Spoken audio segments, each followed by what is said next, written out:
is Cool FAB-Racing. Cool FAB-Racing British Mini Bikes Championship. We are back live this afternoon with the racing underway, and on grid right now it is the AC40 Pro race from earlier as we get underway with the green flag lap. As you can probably hear behind us, we are live online right now on coolfabracing.com and on motorsport.radio, and soon to be live on Facebook Live. Our commentators once again for this afternoon here at Whilton Mill is Dan Marr and Alex Raby. Well, thanks very much. Good afternoon, everybody. And we are live now for the AC40 Pro Race 2. Of course, rain delayed, it's after lunch, but now, as the rain has gone away just a little bit, we are getting ready for the start of the second AC40 Pro race of the weekend. Johnny Garness will start on pole position ahead of Ross Maguire. Row 2 will be Ollie Walker and Eddie O'Shea. Josh Bannister and Charlie Tilley are on row 3. Row 4, Taylor Stewart-Campbell and Mason Foster. Dylan Mellor and James Cook on row 5. Row 6 will be Ryan Hitchcock and Jimmy Parker. Row 7, Cameron Saul and Owen Mellor. Row 8, Troy Jeffrey and Jack Kirch. Max Perry and Lucas Brown are on row 9. Row 10 is Joe Farragher and Rossi Bannon. Now, my name's Dan Marr. Alongside me is our resident expert, Alex Raby.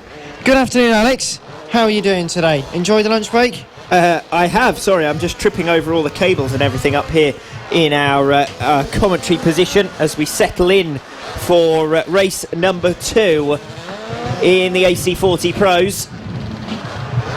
Johnny Garness and Ross Maguire lining up off the front row as Dan was just explaining. The top 2 in the current championship standings. Garness, the winner first time out, picked up the 25 race points, and it was Ollie Walker who lines up directly behind him on the grid, who went with him and claimed second position. Eddie O'Shea finishing third first time out. So the top 4 from race number 1 line up on the front 2 rows of the grids. It's lights out on race number 2 of the AC40 Pros, and it's Johnny Garness who's made the early break. Ross Maguire then dropping back into second place. Eddie O'Shea moving through from 4th on the grid and up to 3rd as they reach over towards the far end of the circuit. O'Shea is claiming second position side by side into the top bend. O'Shea trying to come through. He's held at bay for the moment, and Maguire holds on. As we've got someone down at just on the exit of Christmas Corner. They're back up and walking, trying to get back onto the bike. I can't see who that is, but they're all safe and they get back underway. But as you say, Eddie O'Shea, great start, almost took second on the outside of Christmas Corner for the first time out of 8 in what is a declared wet race, so it's a free open rain on tyres. For me, it didn't look that slippery, but then again, I'm not riding, am I? So as O'Shea comes through now for second position, so that seemed inevitable, the pace with which he left the line. Now he's going off after the race lead, and at the end of the opening lap, Eddie O'Shea is the rider on the move. Remember, he finished third place first time out, but now he's challenging for the race lead. Garness, O'Shea, Maguire flashing over the line, narrowly ahead of Ollie Walker, a gap behind the top 4, but it's the race for the lead with Eddie O'Shea hitting the front ahead of Johnny Garness now in second position and Ross Maguire in third. And now it's Ross Maguire in second place. He dives up the inside coming into Christmas Corner. Some fantastic overtaking moves, of course. Eddie O'Shea diving around the outside at turn number 2, which is the right-hander, very long right-hander, very brave stuff to do so over there. Ross Maguire getting some good moves on. But, of course, Johnny Garness, our race leader over the line last time, is certainly looking for a way back, although he could be caught up by Ollie Walker and lose out yet another position. He could be off the podium in a matter of corners. O'Shea now starting to come under some pressure. Maguire trying to come back into this race. The top 2 in qualifying are back in the top 2 positions here. Ross Maguire having finished off the podium first time out, set to make it into the top 3 this time around, but will it be the top step on the podium? O'Shea certainly made the break on lap number 1. He's fastest around on lap 2, but Maguire is closing in on him as they head up towards the far end of the circuit. Maguire is with the pace. O'Shea holds the position for the moment. Just for now, although it looks up the right-hand side onto the apex, and it is a position.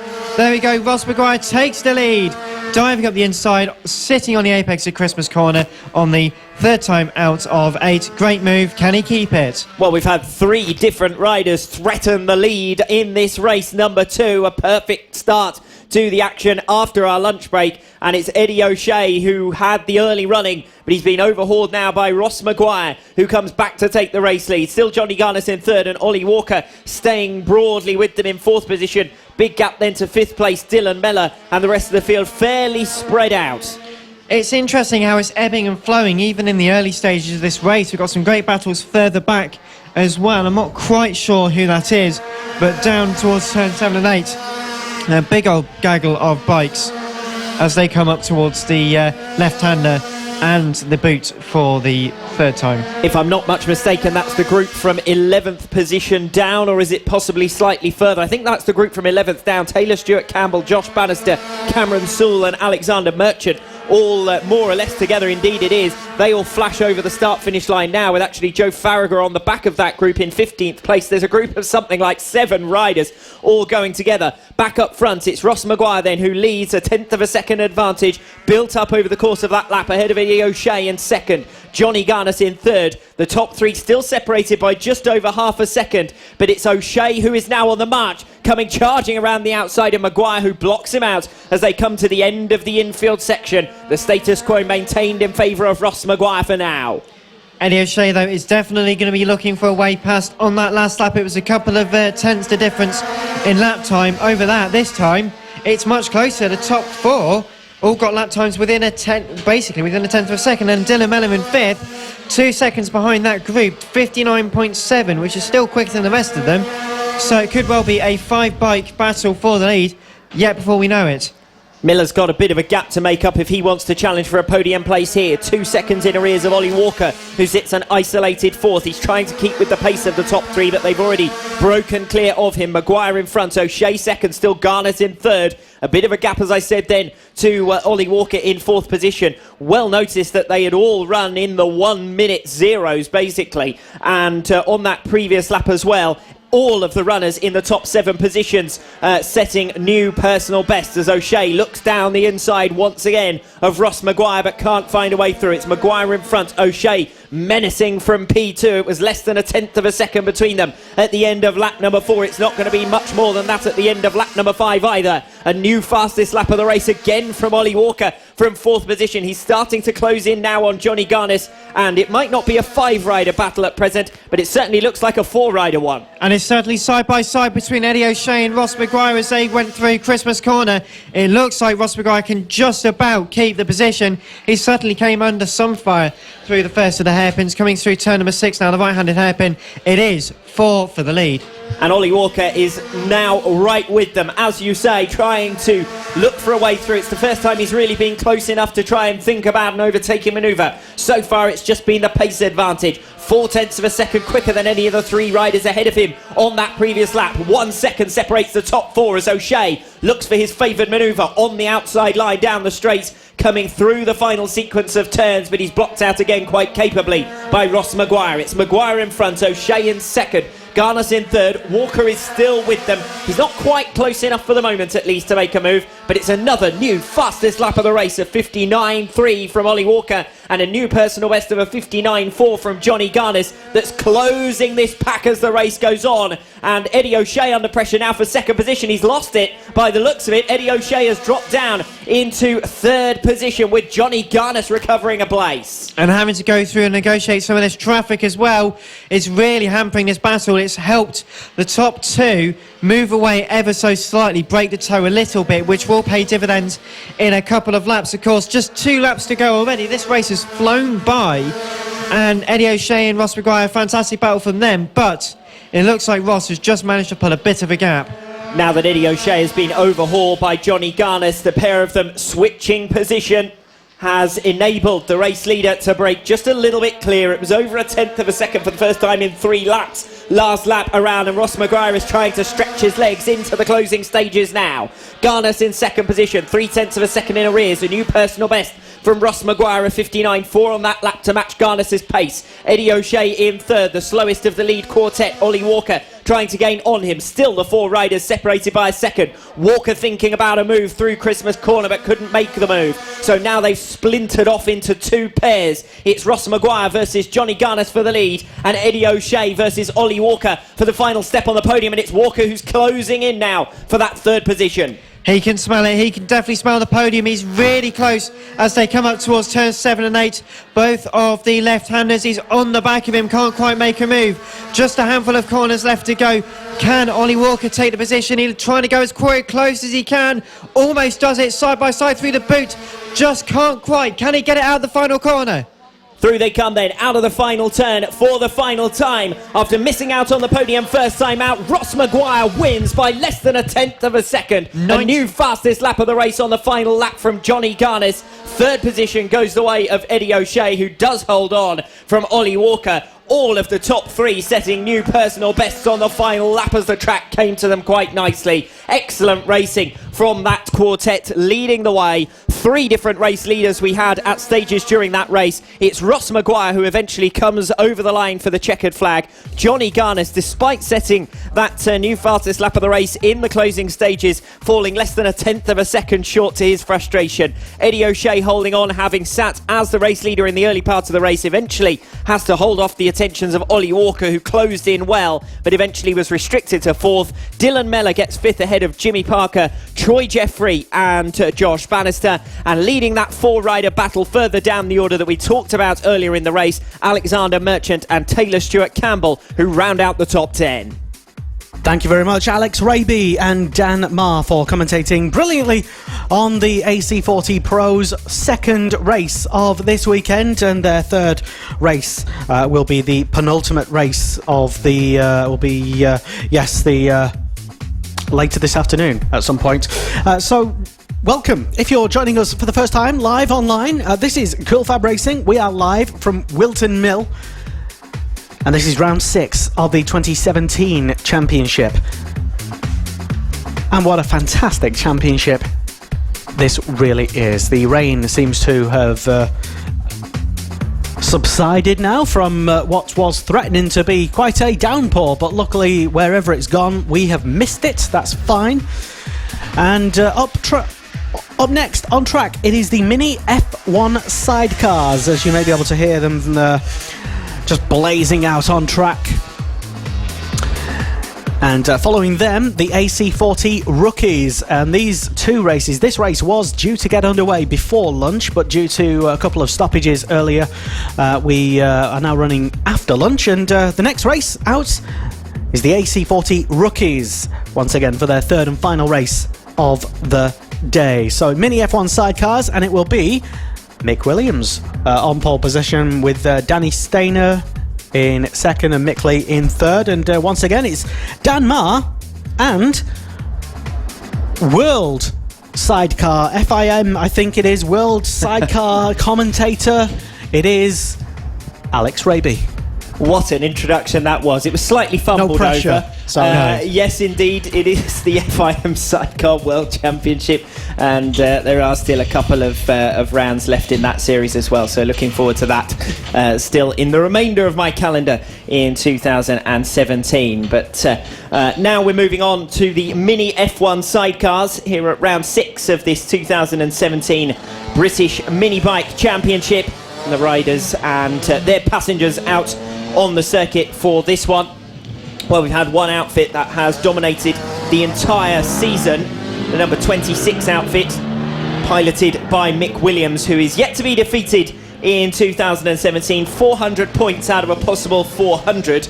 The closer battles for 2nd and 4th in the championship standings. Sidecars pretty unique in this type of motorsport, particularly on a fairly small size circuit. The Mini F1 sidecars give us something very unique indeed, Dan. They do indeed. It's a fantastic spectacle, of course, these hand-built homemade machines. It's great to see the love and passion that goes into sidecar racing. I always find it quite entertaining, and it's effectively you're racing a go-kart on a go-kart track, aren't you? It's similar size. With 2 riders on it. Yeah, with 2 riders, a go-kart and a go-kart track. They're similar size, aren't they? And similar pace at times, so quite close. Looking forward to seeing how the respective outfits get on, particularly in the mixed weather conditions that we've had so far here today. For the moment, Dan, our resident weather expert, the clouds are in our favour. They look it, and it's a bit brighter than it was earlier. It's certainly less dark, even over to my right, where the clouds been going or coming from as the wind's going to the left. It looks lighter, and the clouds look lighter. So, touch wood, as he says, touching his head. We should be in for a decent afternoon.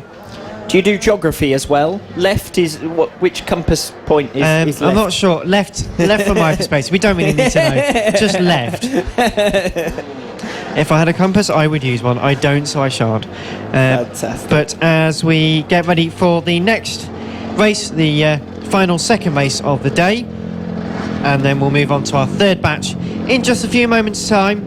The sidecars will get underway for a 6-lap encounter. As Lester said downstairs, Mick Williams on pole position. A great season for him. I'm tipping him for the win, 400 points out of a possible 400 for that number 26 outfit, piloted by Mick Williams. Looking to maintain his unbeaten run. As the outfits wait for the lights to go out. Great start from 4th position on the grid from the number 25 outfit, piloted by Paul Qualters. Mick Williams then predictably away well from pole position, the top 4 in the championship standings, sitting in the top 4 positions on the grid, with the number 76 piloted by Adrian Ems further back down the order, the other outfit to watch out for here. But it's Mick Williams who has been the undoubted class of the field in this 2017 mini F1 sidecar campaign. And as they come through the hairpin for the first time out of 6 at turn number 6, it looked like Ben Brunt and John Hosker were having a nice little battle going through 7 and 8. It's not too bad now. They've stretched out a little bit to the loss of Ben Brunt, who is now dropped down to 9th position, I believe, as they come side by side for the first time through, going through the boot and up towards the start finish line. Mick Williams will only just hold on to the race lead from Danny Stainer. Well, you don't often see Mick Williams under as much pressure as he is at the moment. 0.4 of a second only, the gap at the end of lap number 1. And I say only, as Danny Stainer's number 17 outfit comes to a trickle. Again. All sorts of problems for him. It won't be the first time this season that outfit has had dramas. For yesterday, in fact, they had dramas in their race. So, sadly, a repeat of the technical issues they suffered from yesterday. And the bigger issue is, of course, they've got less time to get that fixed and repaired. Because if this race had happened before lunch, they would have basically extra 50 minutes, but they've got less turnaround time. They have managed to control... Well, no, actually, I thought they did. They've gone a little bit further, but they're stopped up at turn number 2 on the right-hand side of the circuit. They're trying to push it just out of the way. Hopefully they can. The race continues, though. And Mick Williams continues in the lead of the race by a good couple of bike lengths or sidecar lengths. They have got underway, in fact, so maybe they need to turn the engine off and restart it in order to get the pressure going in it or something. Something similar. Well, they were certainly significantly faster than a couple of the outfits towards the back of the field, so they will be hoping to recover as many points as they can, bearing in mind that their gap in the championship is only 42 points ahead of the number 25 outfit ridden by Paul Qualters that just came over the line to set a new fastest lap of the race and currently sits in 2nd position. It looks very close indeed as they come up towards the hairpin on lap 3, turn number 60, right-hander. And it's looked a lot closer than some of the season has been in the mini F1 sidecars. Far, far closer. At times we've seen that number 26 outfit ridden by Mick Williams something like 2.5 seconds a lap faster than any other of the outfits, and he's running in the same second here as the 2 outfits directly behind. There's a bit of a gap behind the top 2, and then there's a separate fight going on at the moment for 4th and 5th positions just coming through the infield section now. So around the final corner at the pit bend to start lap 3 out of 6.5 distance, and what's the gap going to be? It is 0.3 of a second between Mick Williams and Paul Qualters Sr. It's getting a lot closer. That last lap time was quicker for Mick Williams, but Qualters was quicker by about 1/10.5. Adrian Ems has now, as you said, moved up to 4th position ahead of Ben Brunt in the number 200. Simon Ibbotson running in 6th place at the moment. Mick Lee in 3rd. John Hosker currently sits in 7th. 8th for Mark Parker. Russ Morgan on the 111. Yet to come round, and so too is Danny Stainer. Sadly for them, they've been struggling for a little while. And the lead the lead battle does continue on, and it's looking really close indeed. Mick Williams seems to struggle a little bit coming off their turn number 7 and 8. They just don't seem to have the corner speed, but they seem to be all right in a straight, which is where Paul Coulters could do with a hand. As Danny Stainer's number 17 outfit comes over the line to set a new fastest lap of the race, a 1 minute 2.6. So they've already recovered from the back of the field to pick off the other struggling outfit piloted by Russ Morgan. They're up to 9th. Even if they just finish here, that will be worth some championship points because the entry is only 10 teams. They're now up to 9th place. The gap to the next outfit is over 20 seconds, but they're running at 7 seconds a lap faster. It doesn't look as though they're going to get there in time. As we've got someone pulling off into the pit area, I'm going to go and have a look, actually, go and find out who that is. So bear me one moment as I go and do my daily exercise. I'll leave you in the capable hands of Alex. That is almost certainly going to become clear as they come towards the checkered flag, as I would suggest it would be one of the lower order runners. Frustration for them because they'll be missing out on an opportunity to score points unless they get back out there, as I think that was Mark Parker's number 230 outfit that came in, Dan, but we'll see if we can get a line on that. He's escaped away to get some more information about exactly what happened, and it looks as though he's actually running over there to try and find out what happened. So he wasn't joking about the daily exercise. In my case, that would be yearly exercise. Mick Williams is out in front by half a second on his number 26 outfit, ahead of the number 25 piloted by Paul Coulters. Real shame that we had all the problems mechanically earlier on for that number 17 outfit ridden by Danny Stainer, because that is now lapping in 1 minute and significantly faster than any other outfit on the track. We would have had a really lively battle on our hands for the race lead. It's been close throughout, never much more than half a second between the top two, but it looks as though the number 26, ridden by Mick Williams, is on its way towards yet another victory. Into the closing stages of the race, still particularly close for 4th position as well, between the number 76 outfit ridden by Adrian Eames and the number 200 piloted by Ben Brunt. They're just coming through the infield section now as the race leading duo of duos comes towards the checkered flag. There will be no position change in the run down to the line, but that's got to be the closest finish we've had this season in the Mini F1 sidecars. Is Mick Williams' run of unbeaten record about to come to an end here this afternoon? Remember, there's still race number 3 to come in the Mini F1 sidecars, but as for race 2, Mick Williams makes it 425 out of a possible 425 points in 2017, and also his closest rival in terms of the championship, the number 17 outfit piloted by Danny Stainer, can only manage to come through in 8th position despite setting the fastest lap of the race. Thank you very much, Alex Raby, and to Dan Marr for diligently heading all the way down to the paddock to perhaps try and get some news as to what went on and why. And yes, so one more F1 sidecar race coming up later, and that will be our last race as usual here on the Cool FAB-Racing British Mini Bikes Championship bill. It is the last race of the day, and we will give you an update as to when and what time that is, if we are running even further behind. So the next race up out on track is the AC40 Rookies, their 3rd and final race, and they're already in the assembly area, and they're about to join the track. We are incidentally live right now once again on Facebook Live on the Cool FAB-Racing Facebook page, and also simulcasting on Motorsport Radio as well as ever. So head over to the Cool FAB-Racing Facebook page where you can see the timing screen being streamed live. So if you've been having a couple of issues this weekend trying to get timing up on your phone, on the app maybe, then head over. We are streaming as much of a reliable feed as we possibly can do, internet dependent, and I do know that this area of the country, especially with the 4G signal, is certainly dependent on the weather as well. So it's round number 6 of the Cool FAB-Racing British Mini Bikes Championship. My name is Lester. Dan Marr and Alex Raby are here commentating for us.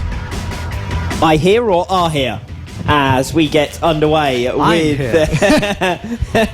as the riders trickle round ahead of this race number 3, the third and final round of races here this afternoon. I've been listening to Leicester too much. I've started to trip over my words. The first of the third races of the afternoon. That's what you meant, wasn't it? And it's in 2017, isn't it, Leicester?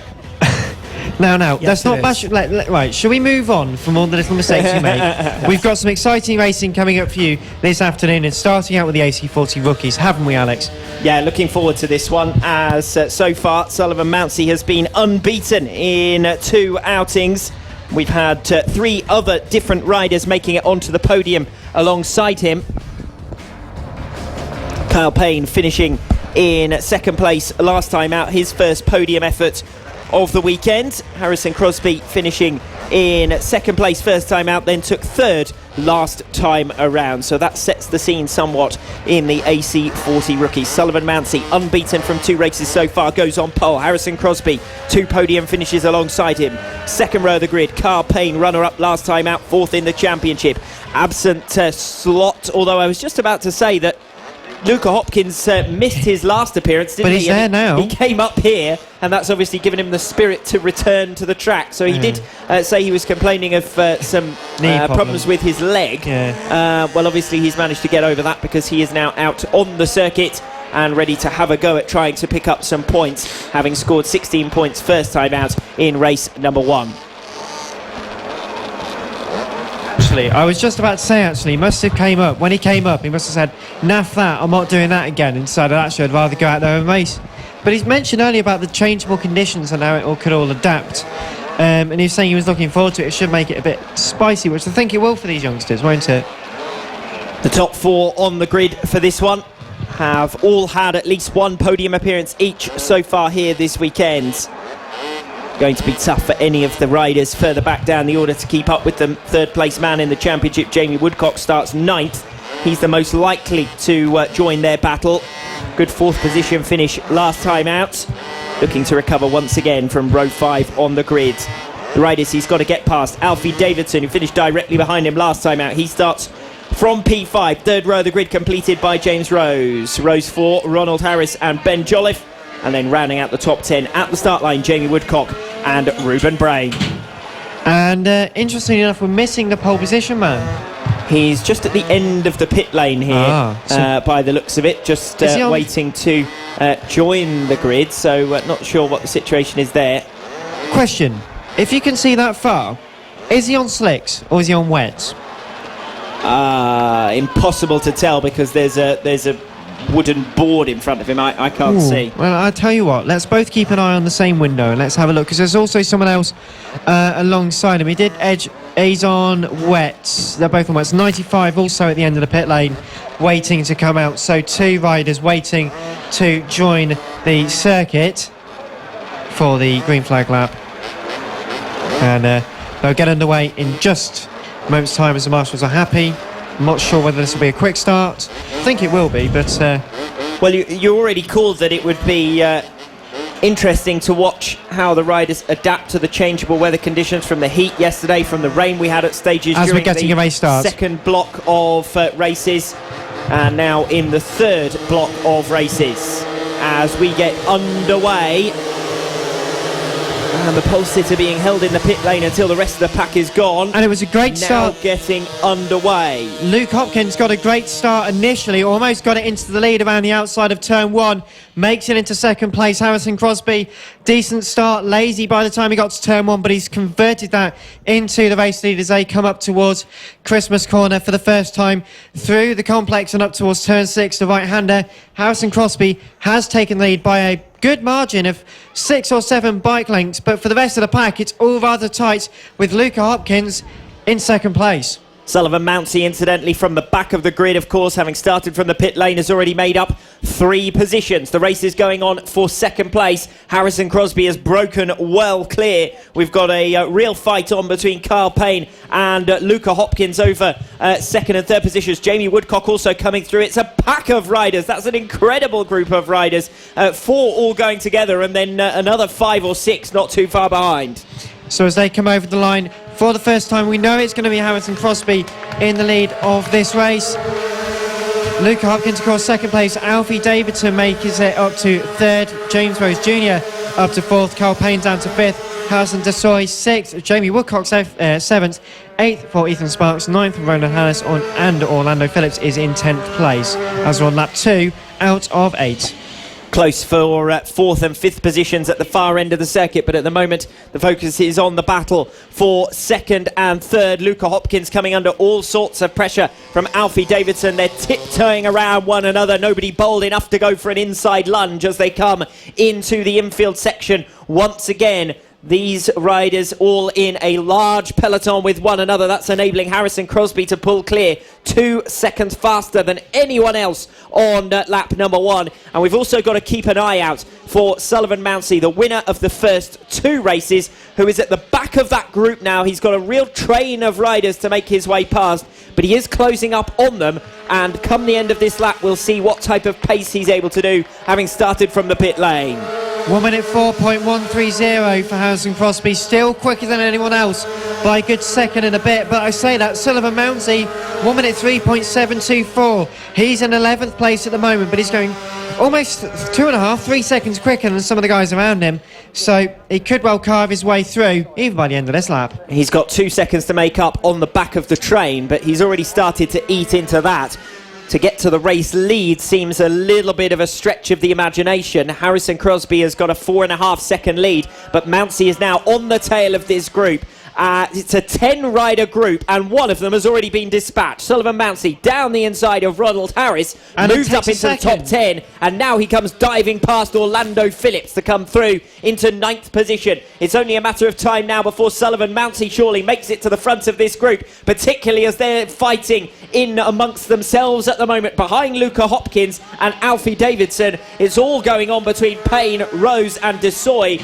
Woodcock now making a move down the inside line, so he claims a position as well. They come through side by side in the battle for 4th position. Carl Payne and James Rose Jr. on exactly the same millisecond. Goodness. That's how close it was side by side for 4th. 6.614 seconds exactly they are together, 4th and 5th, or was it like 4.5? Can we class them as that? But anyway, Sullivan Mounsey into 9th place on the time screen. That last one, 102.9. Seriously, that's 3 seconds quicker. He's 6th place now. He's already moved up into 6th place. It's a matter of 2 turns, and he has continued to charge on through the field. Jamie Woodcock is next. Down the inside of him he comes. No hesitation. Forces his way through. That is certainly another position gained by Sullivan Mounsey as they go side by side for second. And it looks to me as though Luca Hopkins missed out in that fight. Mounsey's gained another position. Hopkins fighting back again. 2nd, 3rd and 4th all packed closely together. And he's made another good couple of positions as they came onto the back straight and through the boot. You can hear the clapping downstairs. Harrison Crosby, halfway through this race, has completed 4 laps. Where is Luca Hopkins going to be? Well, it's Alfie Davidson in 2nd place. Sullivan Mounsey into 4th. Mounsey into 3rd now. Around the outside into turn 1 of Luca Hopkins. That gave him the inside line then for turn 2. Now he's making the charge up towards the far end of the circuit. And he's done it. Chasing through for 2nd position. Excellent effort there from Sullivan Mounsey. Through from the back of the grid and up into 2nd place. Now, does he have the answer to the race leader, Harrison Crosby? I would suggest that the answer to that is no. 7 seconds is the gap between the top 2, but Sullivan Mounsey has done incredibly well to negotiate a traffic group of riders that were all fighting in and amongst themselves as well, side by side. Well, he was definitely a good couple of seconds quicker than quite a few people around him, so I would not put it against him if he could close the gap. If anyone can, Sullivan will. But 7 seconds is the gap between Crosby and Davidson on that last lap, as Sullivan's now having to encounter traffic, which is going to hold him up. He's not going to be happy with that. Over the line now, lap 5 out of 8 for Harrison Crosby has been completed. It will be Sullivan Mounsey over the line for second. 6.7 seconds. And he is half a second faster, which isn't enough. It's not enough. He's 7 seconds is what he's going to have to make up, something like 2 seconds a lap, which was always unrealistic. Mounsey, though, just to have made it through into 2nd place is an achievement. Luca Hopkins is under more pressure now from Carl Payne. That's the next race to focus on 4th position up at the far end of the circuit. Luca Hopkins only narrowly ahead of Carl Payne. Jamie Woodcock has kept with them as well. He was very close to them at the end of that previous lap. He's not quite close enough for the moment. A nibble down the inside from Carl Payne on Luca Hopkins, who holds his ground for now. And he's certainly going for it. I mean, they're finding a lot more grip now the circuit's starting to dry. You can see there is mostly a dry line on the circuit. So as they make their way round the back straight and up towards the boot for the last couple of laps, just 2 laps left to go when we cross the line now. Harrison will be in the lead. Of course, he's had another couple of bits of traffic to encounter, but as they thread their way slowly through the pit bend, purple for Sullivan Mounsey, 102.835, which is still, a good 7/10. It's still not enough. It's 6.1 seconds, but that's not going to be good enough, I'm afraid. 2 laps left to run. Harrison, has he got it in the bag? Maybe. Astonishing pace being shown by Sullivan Mounsey in second. He's had to make his way through from the back of the field. He's done so up to P2. The closer race, though, as I said, is for 4th position between Luca Hopkins and Carl Payne. Jamie Woodcock dropping back from the pair of them. Payne trying to make the pass here, and it looks as though that's been successful. Looks to me as though Luca Hopkins has dropped back down to 5th place ahead of Jamie Woodcock. It does look like that as they came through turns 7 and 8. So Luca struggling a little bit in the latter stages of the race. Just 1 more lap to go after the completion of this one. Harrison Crosby will come over the line in just a moment to start his final lap. The flag is waved. 103.4 for him.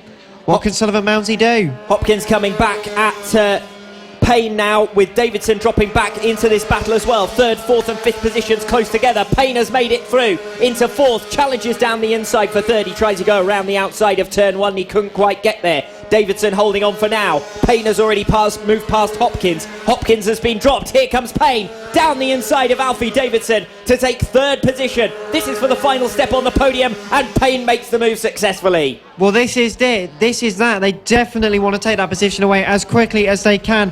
Over the line, they were like 15 thousandths of a second. It was incredibly close. A great move around the outside. But Luca Hopkins is just struggling to try and get past again. I think he must be struggling with the setup on that.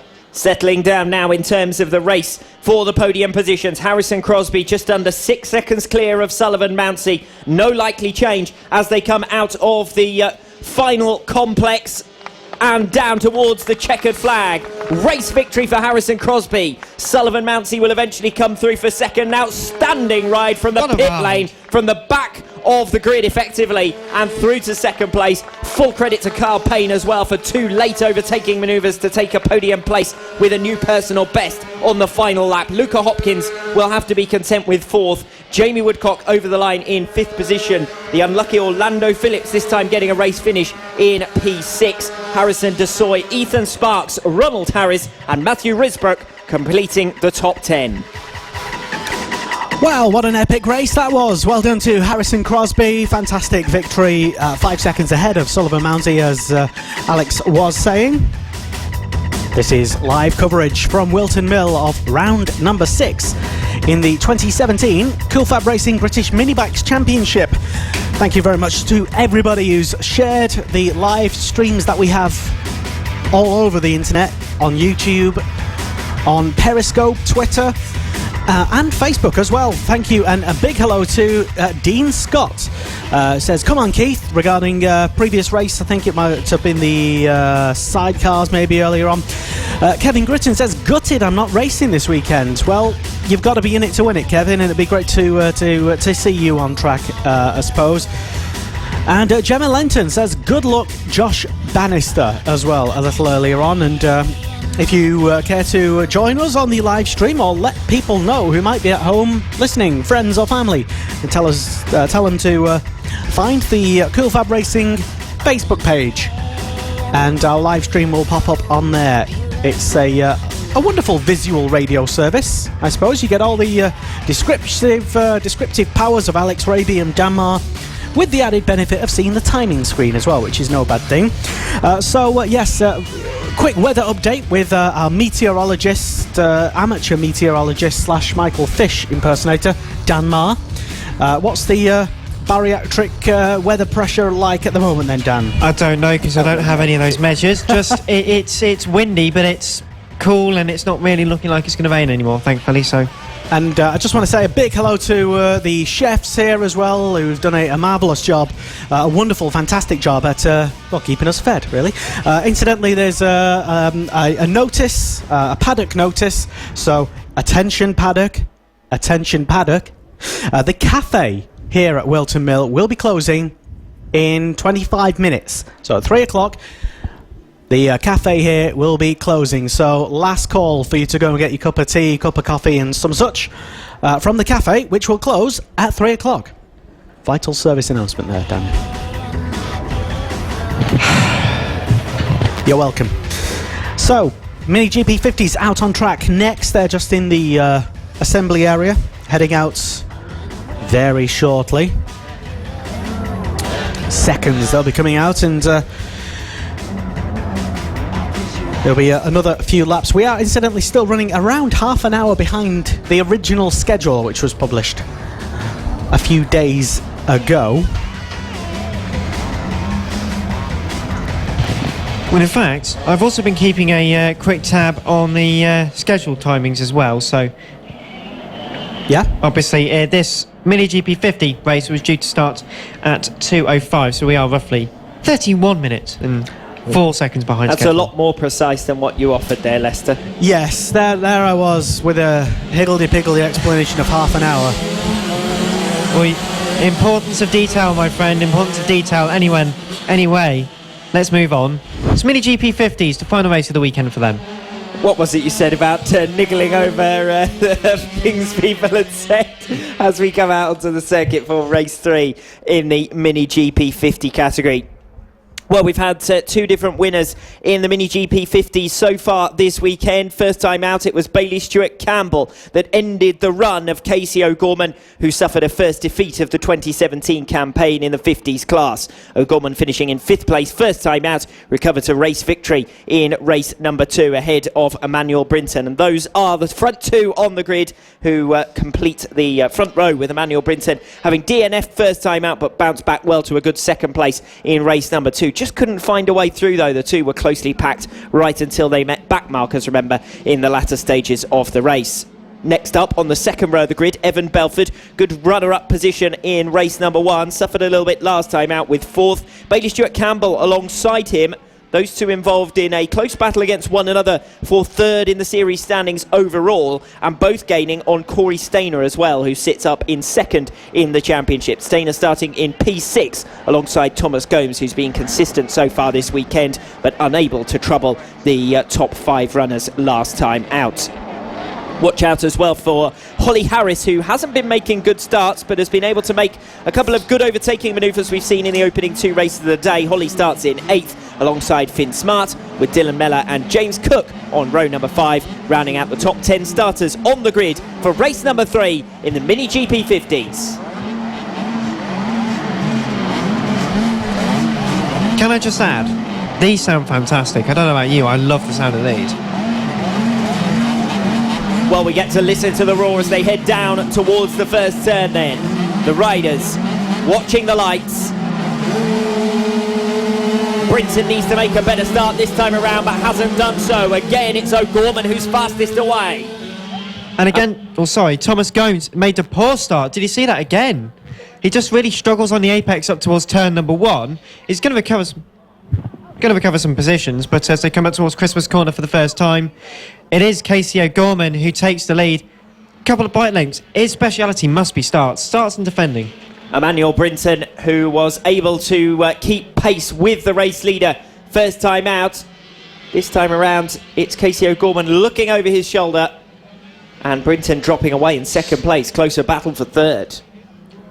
And as they thread their way through turns 7 and 8 for the first time out of 12, everyone is just being a little bit hesitant with these slightly heavier, slightly more powerful bikes, just to make sure they don't spin it too much. Of course, they are on wet, well, it's a choice of wet or dry tyres. Some are on effectively cut slick, some are on bigger, wetter tyres, but Casey O'Gorman over the line, and then it's a fantastic battle for 2nd place with Brinton, Belford, Stainer and Stuart Campbell and even Thomas Gomes up towards the Christmas corner for the second time, and it's almost 3 wide. Goodness me. More or less 4 wide, as Wow. you called it, into that far end. Thomas Gomes trying to stay with that group of 4 riders, tussling over second position. It's Brinton at the front of the group. Evan Belford then holding third position for now. Corey Stainer was on the march in the early stages, made the overtaking manoeuvre on Bailey Stewart Campbell. Thomas Gomes in 6th place. And Gomes losing 1 position off the line, as you called it. Another far from ideal start to the race for him.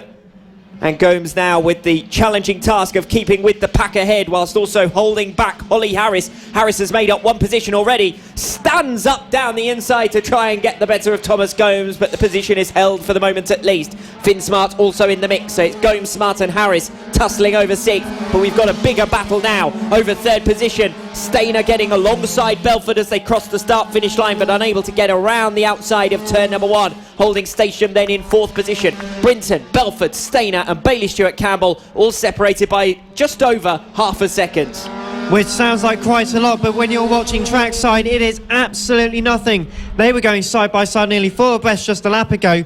Brinton who's dropped back into 3rd place now, up towards the 6th corner and the 2 left-handers. Brinton still holds 2nd, but Evan Belford is trying everything to make a way through, and Bailey Stewart Campbell has made up a position as well. Corey Stainer has dropped down to P5, so Bailey Stewart Campbell is on the march. Next up in line for him is Evan Belford, who currently occupies 3rd position. Emmanuel Brinton's got a couple of bike lengths now. Bailey Stewart Campbell closing back in, and it's all closing up once again for 3rd, 4th and 5th positions.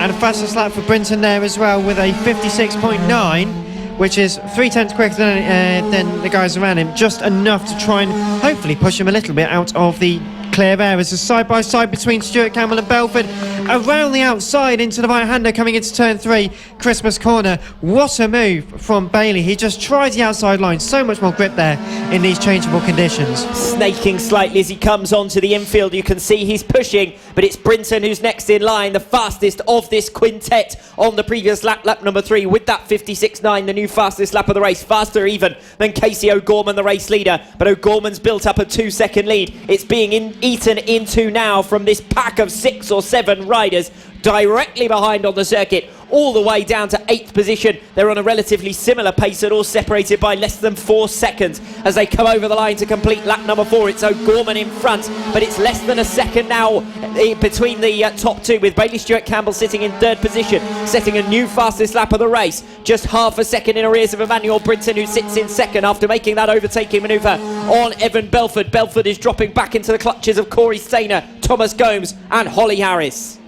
4 bikes for 4th place. It's a great battle so far as they come into turn number 6. And is it just me, or is it starting to spin once again? The changeable conditions are yet again. The rain starts to fall ever so slightly, and will that mix things up here? O'Gorman had a sizable advantage. It's been slashed to less than a second. It seems to be closing up all the time between these top 2. He's known how to defend. You've mentioned that already, Dan. And he's going to have to do so here, because Emmanuel Brinton, Brinton almost losing it at the end of the infield section over at the boot. And Brinton now will be in under some pressure as well from Bailey Stewart Campbell, who was the fastest of the top 3 on lap number 4, fractionally slower than Casey O'Gorman, who responds on that lap. But I fancy that Brinton may have had it a whole lot closer than that if he hadn't got out of shape coming through the boot. Well, he's just a bit nervous, isn't he? He can see that he's ahead of him and he desperately wants a victory, but he's got to be careful not to override the bike effectively, because someone goes wide. Is that Thomas Gomes? He's gone wide up at turn number 4 through the complex, straight over on the grass. Gomes has left the circuit entirely, rejoins well adrift of the pack of riders, so that's 1 rider already out of contention in the squabble for the podium positions. We did have a pack of 6 riders. It's now down to 5. Casey O'Gorman still leads it. Emmanuel Brinton in 2nd place, only narrowly ahead of Bailey Stewart Campbell, who sits 3rd, and Evan Belford in 4th, starting to build a gap ever so slightly now to Corey Stainer. Thomas Gomes we lost from 6th position, promoting Holly Harris and Finn Smart, and Gomes is still running around the circuit, but pretty tentatively, and one wonders whether he's been just caught out somewhat by these weather conditions. O'Gorman fastest of the lead trio coming through at the end of lap number 6, but it's Evan Belford who's on the move for the moment. And it's great, we're halfway through this race already in the battle for 2nd place, still raging on between Brinton and Stuart Campbell. We said just a minute ago he was overriding the bike, and it's really struggling now. Brinton's lost a whole load of pace compared to Stuart Campbell. And Bailey, just having a look one way then the other, maybe at the inside of the hairpin, didn't quite work out, I'm afraid, but given a bit more time, because there is still 6 laps left to run, he could well take the position. But then again, we can't discount Evan Belford, who's all over the back of them as well. Bailey Stuart Campbell being backed up into the path of the number 52 bike, Evan Belford in P4, and not too much of an advantage he has either over Corey Stainer. Stainer trying to stay with the trio, then fighting over second. A better lap that time around by the looks of it from Emmanuel Brinton. A 56.9 makes up half a second on Casey O'Gorman. None of these riders particularly consistent. They're all struggling to maintain their lap pace, and none of them running on what was their fastest lap pace from earlier in the race before we had those spits of rain. It's O'Gorman over a second clear of Emmanuel Brinton. Bailey Stuart Campbell and Evan Belford tucked right in behind. And he's really under pressure now, is Bailey. Evan Belford giving a significant amount of stress. They've got lapped traffic ahead of them as well, so they're going to have to be careful coming through the turns 7 and 8, the left-handers. That's really close to battle up for third place. If he gets a good run, Evan Belford could try it, but he gets a whole load of understeer through turn number 9, which is the right-hander onto the back straight, which has lost him all that time. He managed to gain, which is a shame really, trying ever so hard, just struggling a bit with confidence, I reckon. Starting to drop off the back of that group now, Corey Stainer, and in particular Holly Harris, who's having a tougher time negotiating lap traffic. And the battle for third seems likely now to be settled between 2 riders, Bailey Stuart Campbell and Evan Belford. Corey Stainer still sitting in 5th place, Holly Harris and Finn Smart behind, but those 3 riders starting to distance themselves from one another. And unless Emmanuel Brinton drops back into the path of Bailey Stuart Campbell, it's Stuart Campbell versus Belford for third. As we had someone down at the boots, I'm not sure who that is. It's a plain full white bike. They're trying to get it back underway. Marshall's given them a push and they rejoin the race. Emmanuel Brinton gets caught up behind a back marker, gets passed by 2 riders. First Evan Belford comes through, then Bailey Stuart Campbell comes past, and Emmanuel Brinton, whose weekend got off to a disastrous start with a DNF, has ended up dropping back down to 4th position when second place looked certain. Just coming into the infield section, just chose the wrong direction, went for the inside line. The lapped runner held the inside ground far slower. Stuart Campbell and Evan Belford then both swept through. Does Brinton have the pace to respond? Now down from 4th position. Well, with 3 laps left to go, he's got time to react, but can he react? As you said, lap traffic is such a difficult thing around these kinds of circuits, so you've really got to pick your moments. They've got more lap traffic ahead of them, which is really closing this battle up again as they come into the hairpin at turn number 6. And now it's closing up the race leading battle, the top 4 in a group together, making their way through. It's Casey O'Gorman who leads the squabble, but it's Evan Belford who's negotiated his way through the riders and making his way up through the grid ahead of Bailey Stuart Campbell, and Emmanuel Brinton is straight back on the case now. 4 riders all in the mix with less than 3 laps to go, well, with little more than 2 laps to go now. And of course 1.4 seconds was a gap on the last lap between O'Gorman and Belford. That's going to come down significantly. That's only a couple of bike lengths, let alone seconds. Over the line they come now for comparison. 0.290 ahead of Belford is O'Gorman at the moment. But look at the times. Belford a second faster on that previous lap. And clearly O'Gorman being held up. He wasn't too far behind coming off turn number 2, but he couldn't quite get away through up the inside line. So it's O'Gorman who leads them. Belford second, Stuart Campbell third, Brinton dropping back slightly on that previous lap in 4th position, and Corey Stainer adrift of this group of 4 riders. As Brinton starts to drop back, we now have a 3-rider fight for the race lead in the closing 1.5 laps. And what a superb race this has been once again in the Mini GP 50 categories. This time it's Casey O'Gorman who really has had his work cut out defending, as the gap between the top 2 has oscillated for the duration of the race. It's O'Gorman with a couple of bike lengths advantage coming into the final lap. Actually scratched that, it's 4 bikes for the race lead. A fantastic battle. Evan Belford set the fastest lap, then Bailey Stuart Campbell, then Brinton set the fastest lap. They're all in the 7s to 6s and the 6s and the 55s, so they're getting really close. They've got more lap traffic. Casey O'Gorman is going to be dreading every single second of this. It's Brinton who's going to catch it wrong, but manages to negotiate it quite successfully. successfully from 4th position. Up to O'Gorman the now. hairpin, though. Exactly, O'Gorman having a real struggle because he's got to make a decision when passing the back markers to try and do so in such a way as it catches out the riders behind him, as opposed to leaving himself on the wrong portion of the circuit. O'Gorman scything his way through with alacrity and showing some real confidence in so doing, but it's Evan Belford who has the pace to come back at him. Will he be able to make his way through in the closing stages of the race? Belford tries to run deeper, give himself a drag race coming off the final turns, but I don't think he's going to get there. It should be Casey O'Gorman. The checkered flag is readied, and Casey O'Gorman takes the checkered flag, but by a narrow margin of less than 0.2 of a second over Evan Belford. Bailey Stewart Campbell gets 3rd, Emmanuel Brinton in 4th. What a fantastic race that was among the top 4. That was a showpiece as to how to race on these really tight circuits in changeable conditions on relatively larger, high-powered bikes. Fantastic stuff from the top 4. Ladies and gentlemen, please do give them a round of applause. Thank you very much for that sheet. So I'll just hand that to Alex. But what a great battle that was. All 3 races for the Mini GP50s have been fantastic, and the bigger bikes, the GP70s, will be back out later at about 3:15, or depending on how close we get, we will let you know, but in about an hour or so. The Mini GP50 result then, Casey O'Gorman takes the checkered flag by less than 0.2 of a second ahead of Evan Belford. The top 3 separated by less than a second. Bailey Stewart Campbell home in 3rd. Emmanuel Brinton catching lap traffic the wrong way, dropping from 2nd to 4th in the latter stages. Corey Stainer rounds out the top 5, and then isolated rides further down the order from Holly Harris, Finn Smart, Jaden Toomer, Thomas Gomes after running off the circuit, eventually recovering to 9th, and Dylan Meller rounds out the top 10.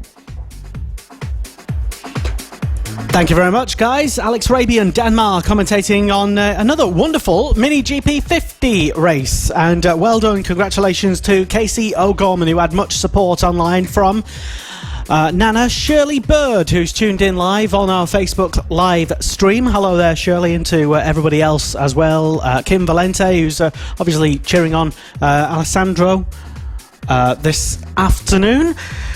And that was it really for the Mini GP50s, their final race of the weekend, round 6 of the 2017 Cool Fab Racing Mini Bikes Championship here from Whilton Mill. Up next, it is the 3rd and final race for the Senior Mini Motos.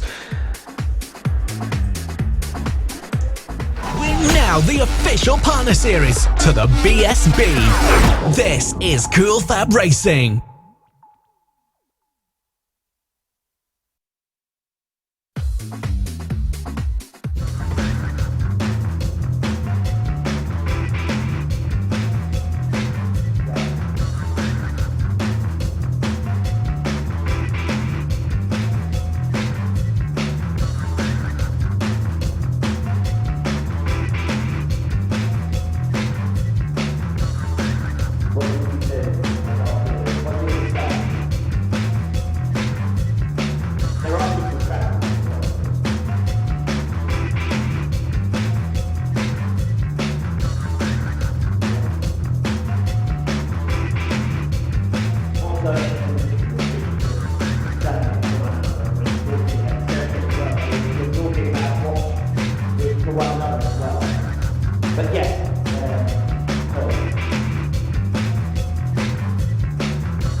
On track right now is the bikes for the Senior Mini Motos, getting ready for their 3rd and final race of the day, brought to you by our expert commentators Dan Marr and Alex Raby. Race 3 in the Senior Mini Motos then. 2 different winners in the 2 races so far. Richard Holmes-Williams had mechanical problems last time out that affected his performance and eventually sent him down to 13th. Well, in fact, I say eventually, by the end of lap number 1, the race was already run for Richard Holmes-Williams, who'll be hoping for a better score this time around, having finished down in 13th last time out. Will Howarth, the race 2 winner, starts alongside him. Will we get another battle between those two in race number 3? Watch out for Brandon Payne and Matt Birkin off the 2nd row of the grids. Richard Holmes-Williams hoping that the bike does its job this time around. He's made the start. Holmes-Williams first away. Gets to the first turn ahead of Will Howarth, who's relegated to second position. And we've got a faller further back down the order, and that's taken out. I think that's Nick Bennett, who's got caught up in the fall. That's on the first turn. And we've got two riders who've come down. Bennett straight up to his feet, which is good to see. But fairly untidy heat there on the first turn. Both riders now up to their feet, which enables us to continue on with the race under yellow flags. As the race lead changes hands, Richard Holmes-Williams held the position. Howarth came darting around the outside line to pick up the lead. So as they come through 7 and 8 for the first times, as you say, they've Marshall's just going over to look at the incident over at turn 1. Meanwhile, the race continues just for now, although yellow flags obviously out in the first portion of the lap. Over the line now, it's going to be relatively close, as they should all be lifting off over the line. Will Howarth, though, in the lead ahead of Richard Holmes-Williams and Brandon Payne, your top 3 ahead of Justin Bainbridge, Matt Birkin and Paul Nicholls, your top 6. How much do you think they were lifting off coming over the line then? It didn't sound like very much to me. Well, they were under yellow flag conditions. If they weren't, they should have been. Yeah. As they make their way through on towards the infield section then, real pace being shown, real determination being shown. And I think my point there was, although they were under yellow flags and possibly should have been lifting, I don't think they were showing too much signs of doing so. Will Howarth ahead of Richard Holmes-Williams then. Brandon Payne in third, Justin Bainbridge in fourth position. The two riders who fell earlier in the race both walking away from the scene of the incident, and actually Bennett is back up and running now, right at the back of the field down in 13th position. So over the line for the second time out of 8. The 8th lap race. Will Howarth did have a good start. What's his lap over this time? It's a 58.3, so just a margin quicker than Richard Holmes-Williams. As they're side by side, people going side by side through turn number 1. Of course, yellow flags were still being waved at that point, so a slight concern potentially anyway. But they move up towards turn number 3 for the third time out of 8. I'm watching this 4-rider battle from 5th position down, and involving Josh Darter as well. So Josh Darter is in the mix further down the order. So we've got 2 riders, 4th, 5th and 6th. That's 2, of course, that's 3. 4th, 5th and 6th all packed closely together, and then a 4-rider group from 7th position down. We've got 2 races in one almost, with that separate squabble up front between Will Howarth, who was the new fastest lap setter on the previous lap, and Richard Holmes-Williams, who to my eyes at least seems to have closed in so far this lap. It's the yin and the yang of the pairing of them. Howarth does seem to be strong in a straight line, and Holmes-Williams does look to be quite good in the corners, so it balances out quite nicely. And Howarth again, fastest lap, 57.752, that last one,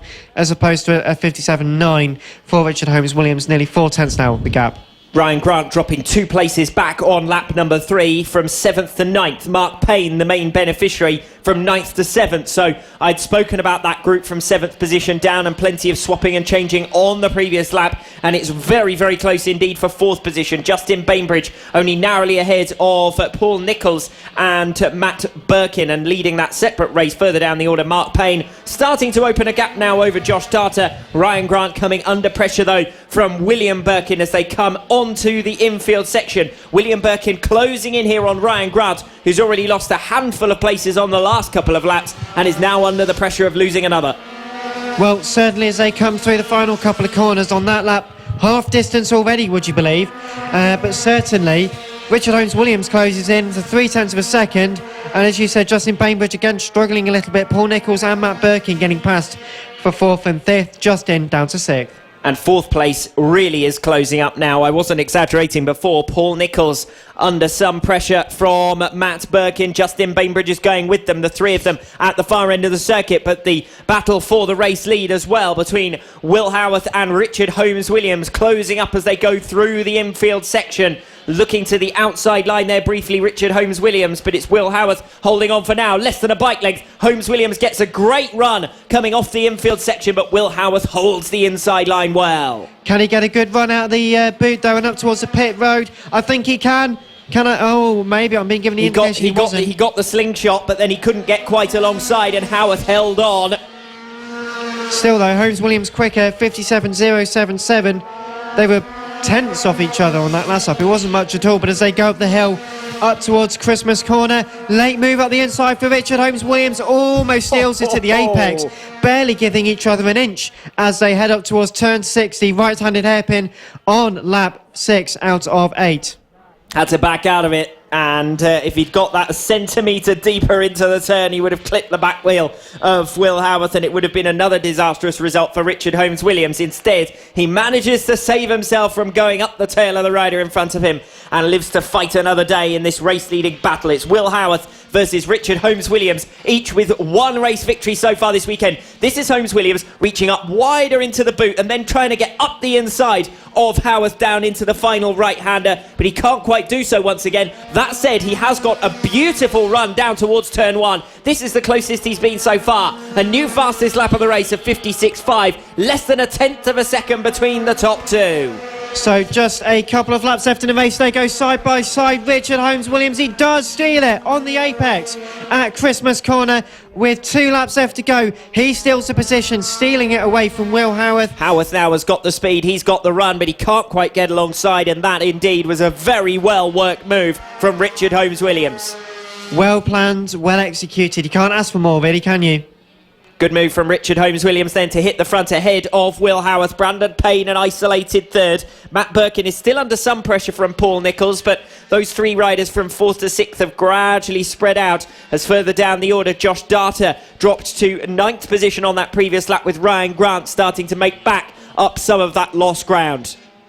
Over the line they're about to come though to start their final lap, and 0.256 of a second gap between Holmes-Williams and Howarth. So it's gapped significantly compared to what they've been throughout the duration of the race, but is it enough to keep hold of it? I don't know. But what I do know, 5th place is still changing. Justin Bainbridge again guessing ahead of Paul Nicholls. He just holds it around the outside of turn 2 as well. And most impressively, there was a gap of half a second between them at the end of lap 6, and that ended up flipping itself, and Bainbridge finding his way through ahead of Nicholls, who is still under some pressure here for that position. So swapping and changing from 4th position down to 6th.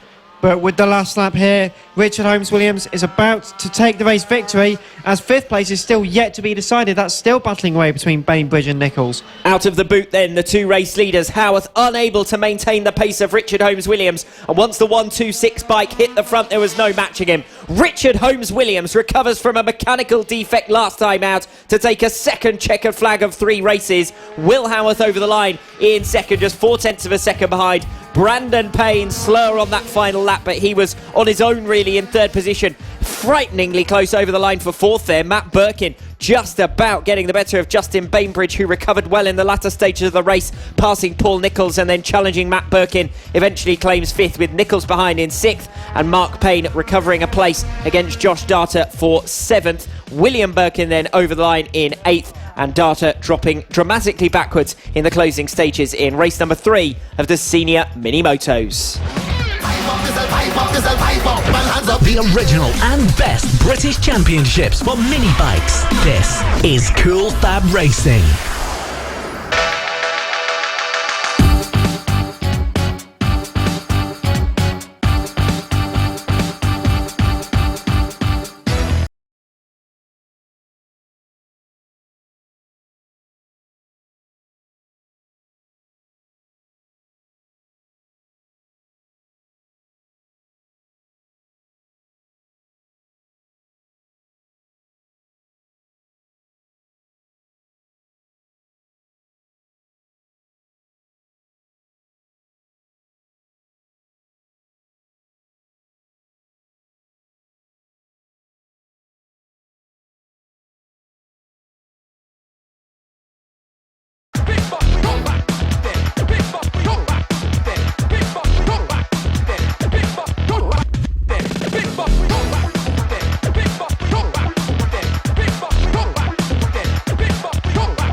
Live coverage of round number 6 in the 2017 Cool Fab Racing British Minibikes Championship. Live from Whilton Mill. And the next race out on track, just on their green flag lap at the moment, is the third and final race for the Junior LC40s, commentated on by Dan Marr and Alex Raby.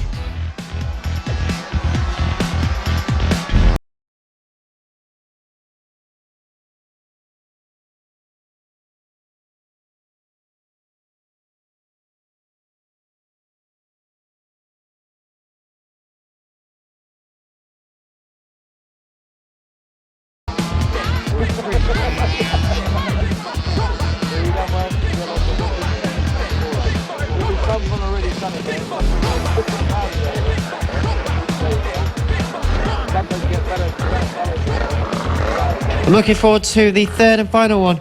Always, as they say in other racing championships, the most exciting race of the day, and of what we've seen so far, it's certainly proven to be the case. So the Junior LC40s, always very close racing, so I'm expecting nothing less, to be honest, Alex.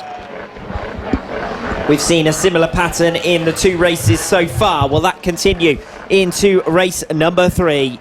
Casey O'Gorman, 2 wins out of 2, starts on pole. Ross Maguire, 1 podium finish, 2nd in the championship at present, lines up in P2. We've got Evan Belford then, 3rd on the grid, 2 runner-up positions. Will it finally be a first victory? A gap off P4, Bailey Stewart-Campbell was due to line up there. That gives Ollie Walker an opportunity. He starts from P5.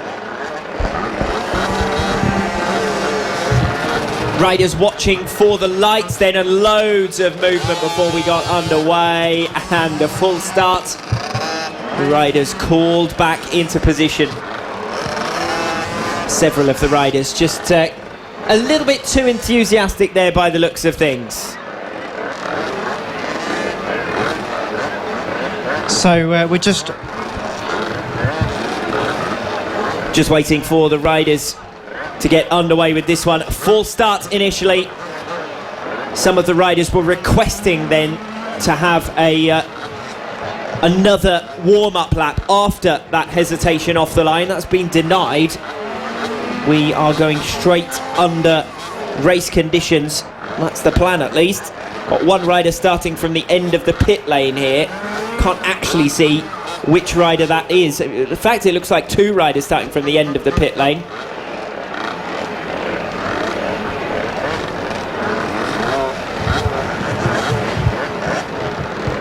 still held on the grid then.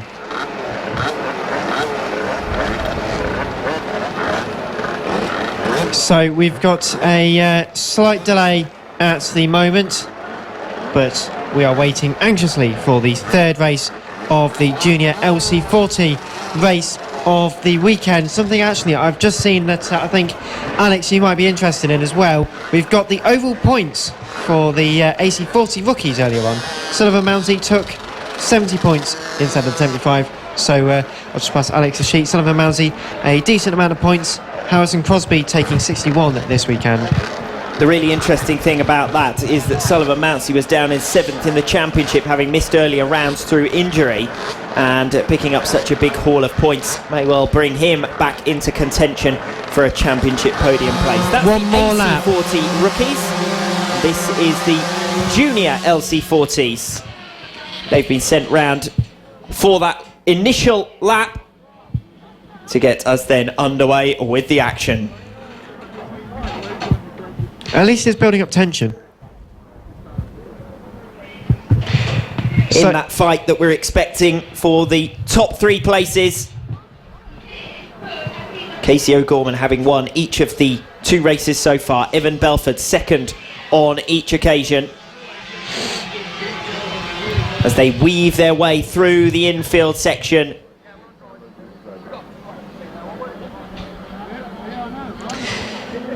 So thank you to everyone who's been commenting, sharing, liking and tuning in to our various streams online. As ever, we are grateful for the support that you've given us, and also as ever, a big thank you to all of the marshals, all of the organisers here at Cool Fab Racing British Minibike Championships.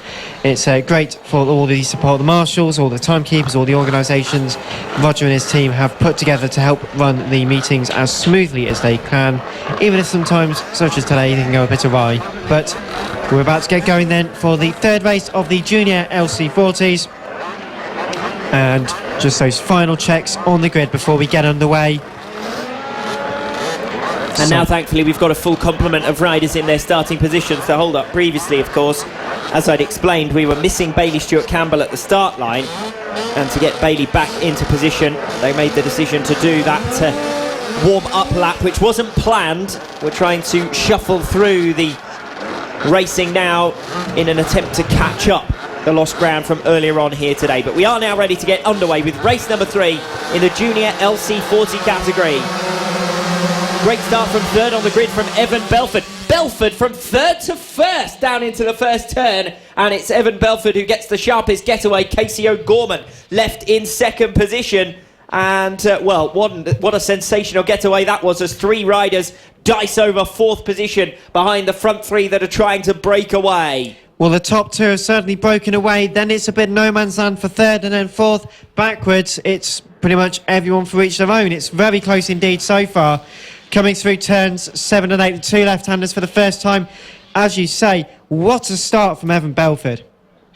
Belford then having worked his way through ahead of Casey O'Gorman in second. Ross Maguire, as you explained, starting to drop back ever so slightly from the top 2, and then that train of riders from fourth position down.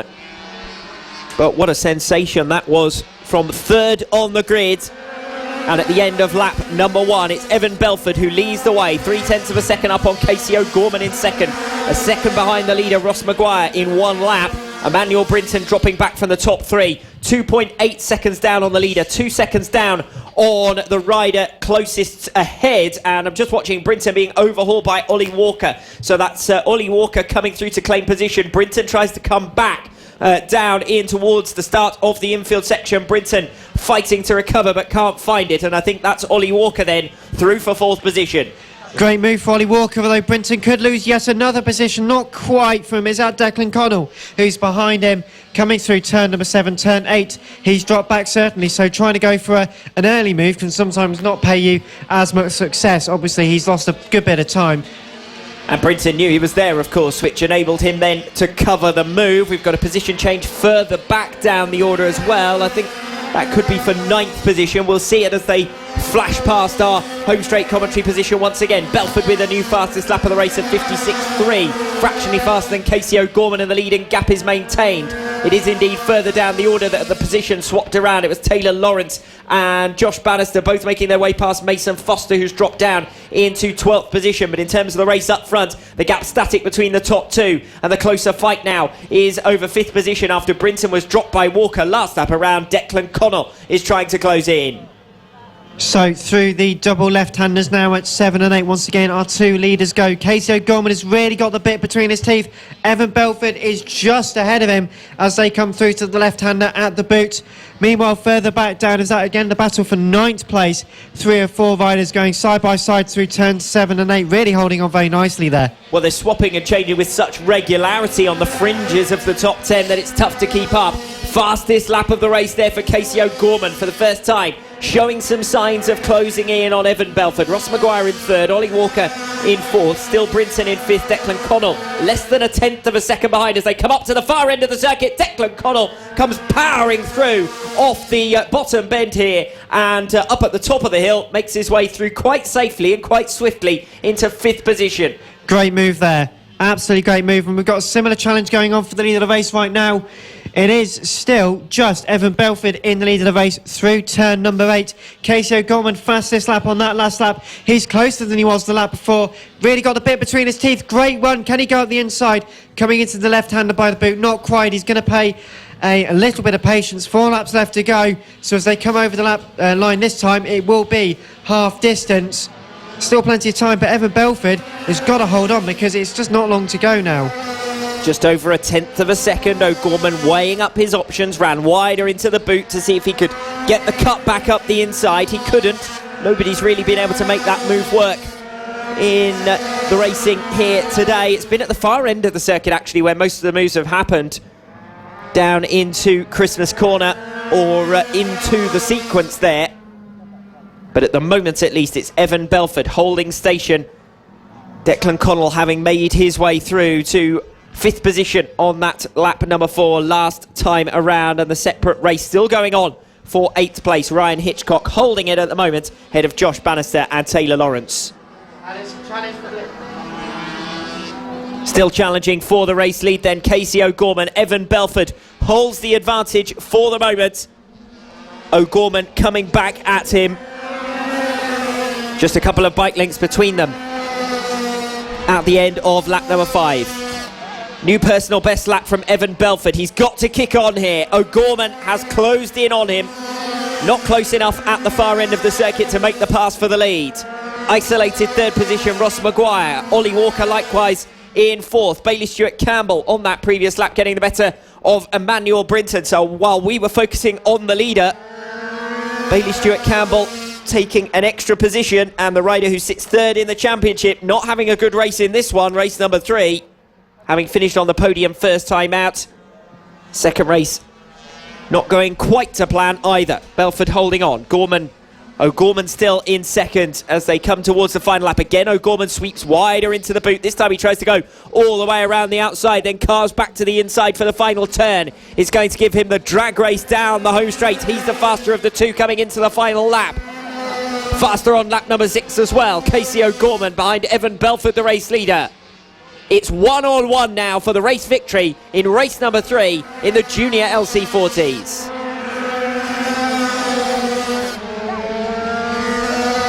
Belford versus O'Gorman then, on towards the infield section for the final time. And a change of position. O'Gorman comes through. Belford left too much room through the right-hander. And O'Gorman has picked up the race lead, and it's going to be 3 wins out of 3 for Casey O'Gorman. He's left it late, but he's going to do the treble in the Junior LC40s. Gut-wrenching disappointment on the final lap after riding a perfect defensive race. Evan Belford will miss out, but still 2nd position for a 3rd successive race this weekend. O'Gorman wins it. Belford home in 2nd position. Ross Maguire will take 3rd place, a 2nd consecutive 3rd place in the LC40 category. Ollie Walker gets the 4th position. Declan Connell, after his excellent efforts earlier in the race, takes 5th. Bailey Stewart-Campbell making good progress in the closing stages, passing Emmanuel Brinton, who takes 7th. And as for that separate battle further down the order for 8th, 9th and 10th, it's Ryan Hitchcock ahead of Josh Bannister and Taylor Lawrence. Excellent work once again, Alex Raby and Dan Marr, for commentating on the 3rd and final race for the Junior LC40s. And it's another win, brilliantly, by Casey O'Gorman. Well done, congratulations to you, Casey. And I know you've got a lot of support listening online and tuning in via our Facebook streams. Do keep any comments and goodwill messages coming in to us. It's at FAB-Racing on Twitter, FAB-Racing on Facebook, and you can also comment on the Facebook live streams as well, and they all come directly here to me, directly in the studio, and I will read out all the very best ones. So let us know who you're supporting, which riders, which teams, who do you want to do well, who do we think are going to be the future world champions in bikes. Let us know. This is live coverage of round 6 of the FAB-Racing British Mini Bikes Championship from Whilton Mill, and out on track next, the Pit Bike 140 and Moto Team categories. And that'll be coming up next. We're now the official partner series to the BSB. This is FAB-Racing.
So just out on their green flag laps at the moment. It is the Pit Bike 140 and Moto Team categories, and this race, Danmar, should be a fantastic race. Who are the people to keep listening out for?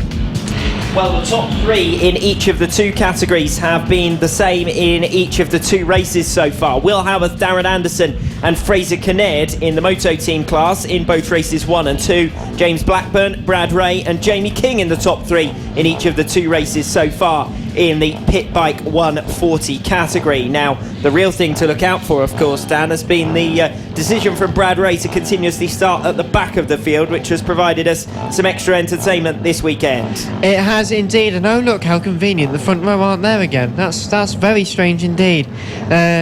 So, with any luck, we might see Brad Ray at the back of the field once again. As well as Blake Ansell, who likewise made a top 2 qualification position and elected to start at the back of the field. Last time out it didn't quite work out because he ended up having a fall and could only come through to 6th position, but he'll be another one to watch as we build up to the racing then. The top 2 in the Pit Bike 140 Championship standings occupy the second row of the grid, which is the front row, as this race gets underway. It's very strange, but we promise it makes for entertaining racing. Just stop complaining. We've got row 4 vacant as well, of course, because Alex Vella and Sam Clowes, who was involved in a crash earlier on, are sitting this one out. All sorts of lift from James Blackburn, and that is an absolute disaster of a start from James Blackburn, who ends up 5th in the scratch race. Coming around the first 2 turns, he just wheelied off the line, went absolutely nowhere. All of his speed went in an upwards direction, and the rest were driving forward down towards the first turn. Blackburn then relegated down into 5th position, swiftly recovering admittedly, but that's enabling Jamie King to pull clear out in front. It was an absolute stinker of a start. As you said, it just pulled upwards. It didn't want to go straight, and I think that, that's not the way you really want to be going. But as they continue around the first lap, also special mention to Will Howarth, who's up to 3rd currently overall, the first of the Moto Team riders, sorry. So as they make their way up towards the left before the boot for the first time, everyone luckily pretty much cleanly away. So just watching Brad Ray come through the pack, and it hasn't taken long. He's making his way through the Moto Team riders. By the looks of it, he's up to 8th position now, or possibly 9th, directly behind Fraser Kinnaird, who's one of the top 3 runners in the Moto Team class. And I call it spot on, he was up in 9th and he's now past Fraser Kinnaird, who drops down to 9th. They're in separate classes, those two. Fraser Kinnaird currently running 3rd in the Moto Team category, and Brad Ray making his way through the field, the Pit Bike 140 rider.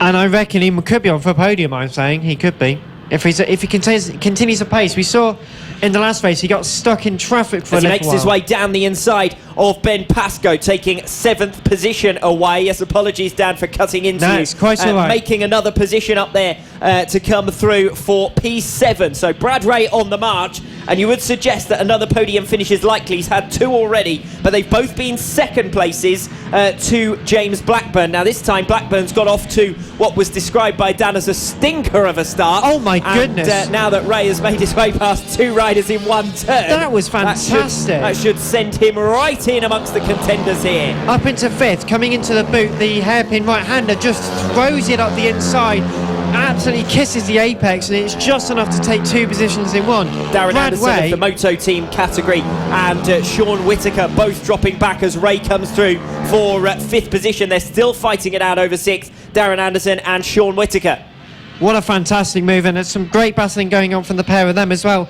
Anderson and Whittaker both went deep into Christmas Corner for the 3rd time out of 12, so they lost a little bit of time there. But meanwhile, Jamie King, 1.117 is the gap between himself and Mark Evans, both PB140s. Will Howarth currently in 3rd, still hanging on to the PB140s, the first of the Moto Team riders. 2nd place in the Moto Team category, Darren Anderson, as they go side by side further down the order, and once again behind Brad Ray, that's Sean Whittaker getting the better of Darren Anderson, and Anderson then recovering the place. So great racing going on for 6th place.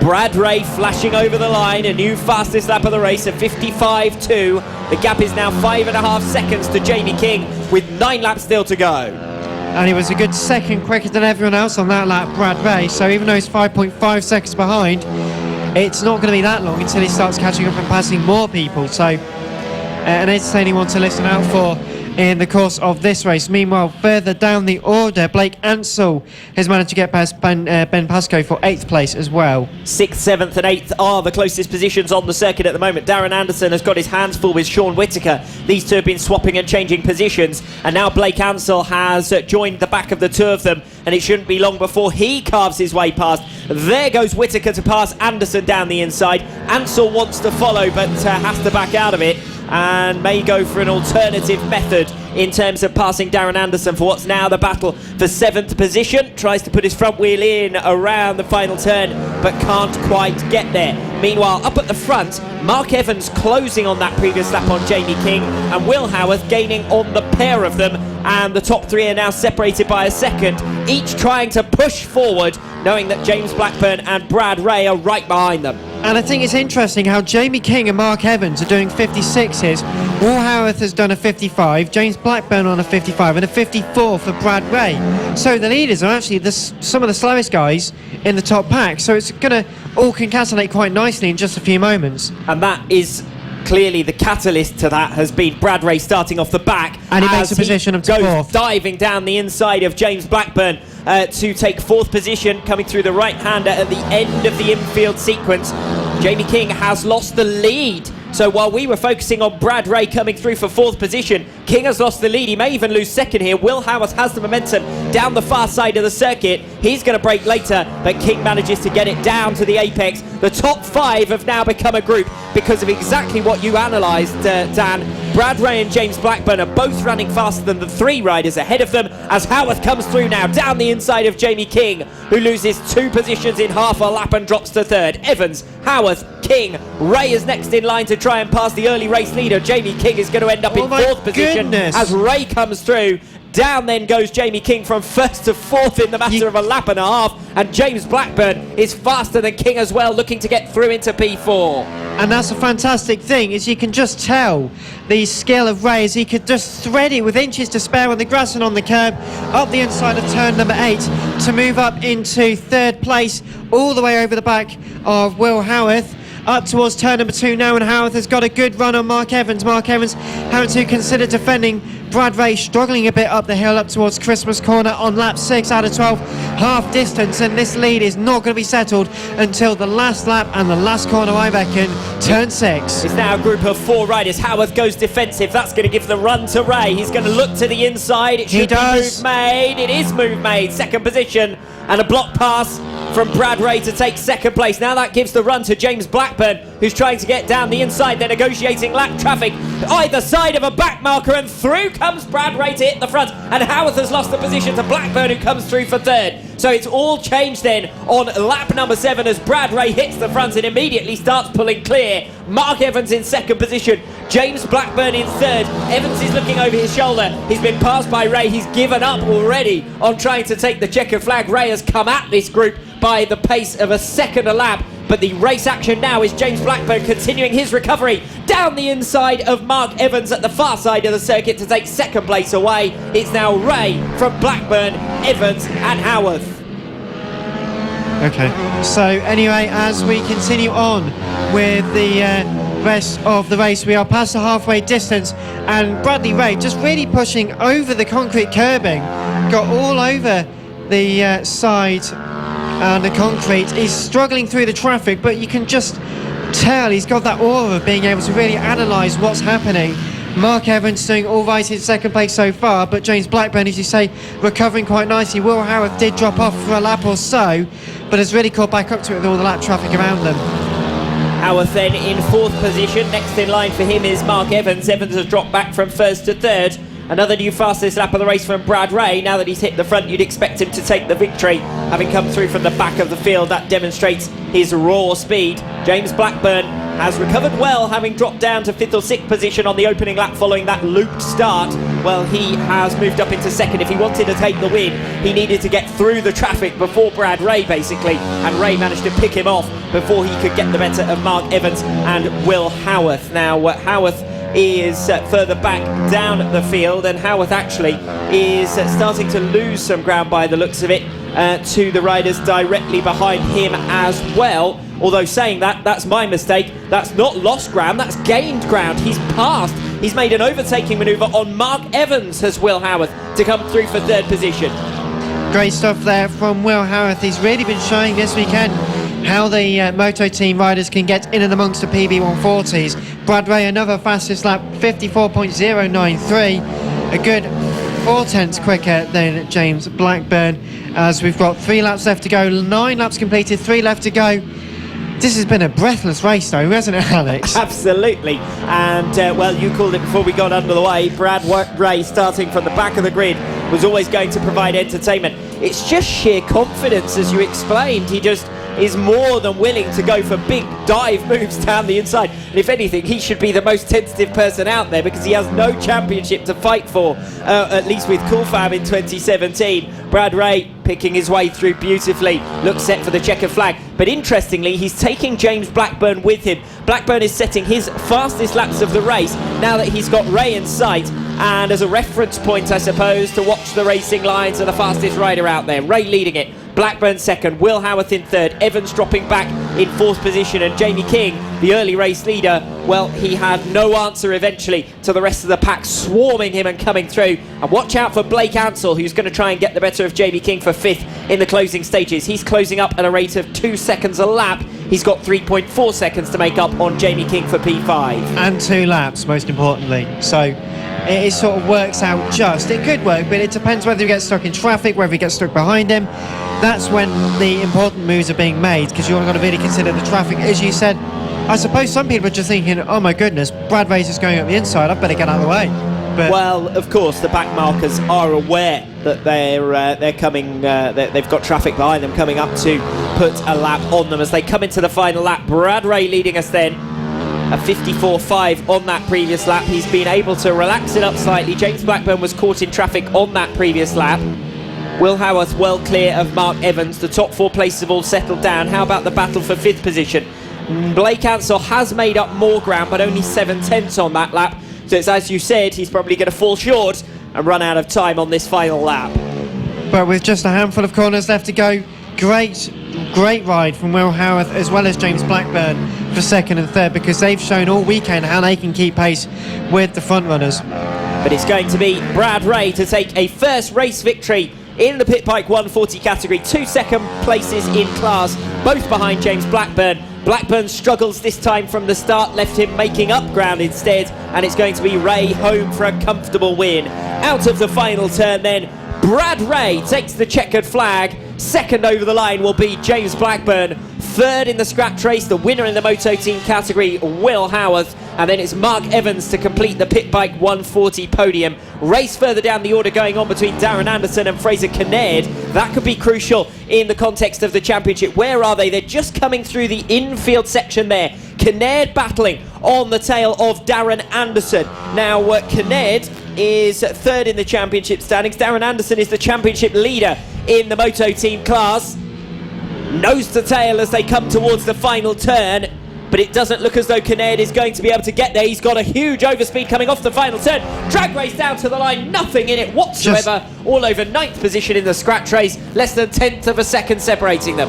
43 thousandths of a second between Anderson and Kinnaird. What a great drive, and what a great ride as well. Absolutely astonishing in the battle for 9th position between Darren Anderson and Fraser Kinnaird on that final lap. But it's Anderson who holds on for second in the Moto Team class, and Fraser Kinnaird who takes third in the Moto Team category, also rounding out the top 10 in the scratch race. The Milky Bars are on me! Milky Bar, so creamy white. Nestle Milky Bar. You never forget the great taste of Milky Bar. Original and best British championships for mini bikes. This is Cool Fab Racing. Well done, Brad Ray. Well done. Congratulations. And yes, fantastic race by all accounts. And well done as well to Dan Marr and Alex Raby. Brilliant commentary and coverage of it. Get your breath back now, guys, because we've only got a few more races left to go this afternoon. The Mini GP70s are out next, followed by the Pit Bike Open, Their third and final race of the weekend, and then it's the AC40 Pros, and to end, as ever here at Cool Fab Racing British Mini Bikes Championship, it is the Mini F1 Sidecars.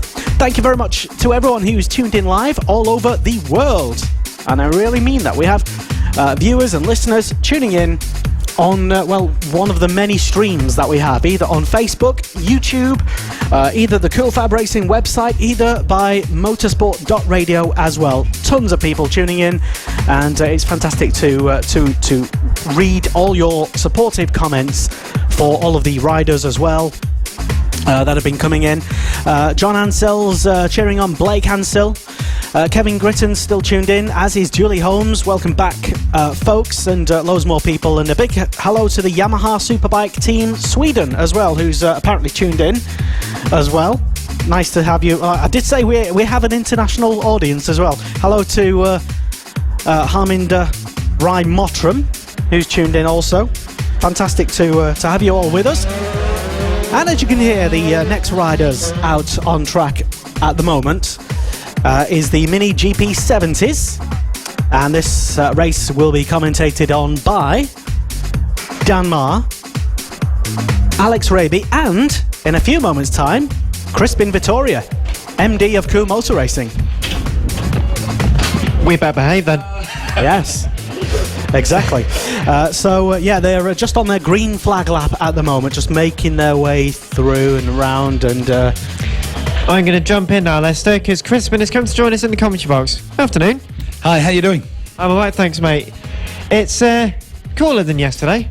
Yeah, quite a bit cooler actually. Yeah, still got the shorts on though. It looks all right. Yeah, they don't look too bad, to be fair. Sorry, someone knocking on the door there. Oh dear. So let's just talk us through how have you enjoyed the weekend then? Yeah, it's been fantastic, and I actually want to just pop up to say we've had Roger here from Dickies, who's one of our sponsors, supplies all the kit for all the team who work here, and he's been here taking lots of photos, making lots of videos, so we'll post it on the social. He thinks it'll take about a week, but we'll get it on our social media, so hopefully he's going to do some really good coverage to go out to all the Dickies audience. He had an amazing time. He's absolutely loved it here, so thanks for everyone who's spoken to him and let him snap away, and he's loving it, and he'll be back, so it's great. It's great to hear. Well, thank you very much. And we've got a race about to get underway, the third race of the Mini GP70s for the weekend. I'll hand over to Alex, who, it's Alex, isn't it? Let's get underway with race number 3 in the Mini GP70s as we line up with Harvey Claridge and Callum Beach on the front row of the grid. Second row, Casey O'Gorman and Jay Abel. Row 3, Brodie Crockford and Louis Rendell. Those have been your top 6 in the 2 races so far. Not a good start at all from Callum Beach. He's swamped by the field as through comes Harvey Claridge to pick up the race lead. Only 6 points last time out for Claridge, winner in race number 1, and he leads us once again. But we've had the fight between Claridge and O'Gorman in the 2 races so far, and that's the way it's panned out on this opening lap of race number 3. So as they come through turn 6 for the first time, Casey O'Gorman doing well to keep into second place. So we're going to see a repeat of the races we've had earlier when he's going to sneak through and take the victory, or will he have another struggle? Hopefully he's going to win, but... it should be very close indeed between these two. They've provided great entertainment all weekend so far. Just watching the other races start to develop, we've got a bit of a battle on our hands for third position. Brodie Crockford's dropped down to P5, but Jay Abel only narrowly ahead of Callum Beach, who's been on the podium in each of the 2 races so far, outside of the top 3 positions for the moment.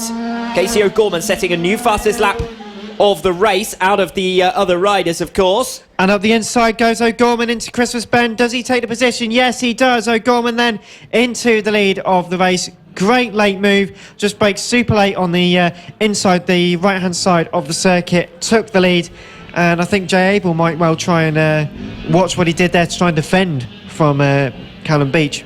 Well, Beach holding the position for the moment. Abel in 4th position then. They were the other way round as they came over the line at the end of lap number 1, but Beach recovered the position. So it's Callum Beach who's having to do all of the defending here against Jay Abel. Brodie Crockford a little bit isolated from those two now in 5th position. We've got the field fragmented into 3 clear groups. The race for 1st, the race for 3rd and the race for 5th. Beach still ahead of Jay Abel then, 0.4 of a second. Closer, far closer, is the race for the top 2 positions. Casey O'Gorman, though, sprinting away, gaining half a second on that lap number 2.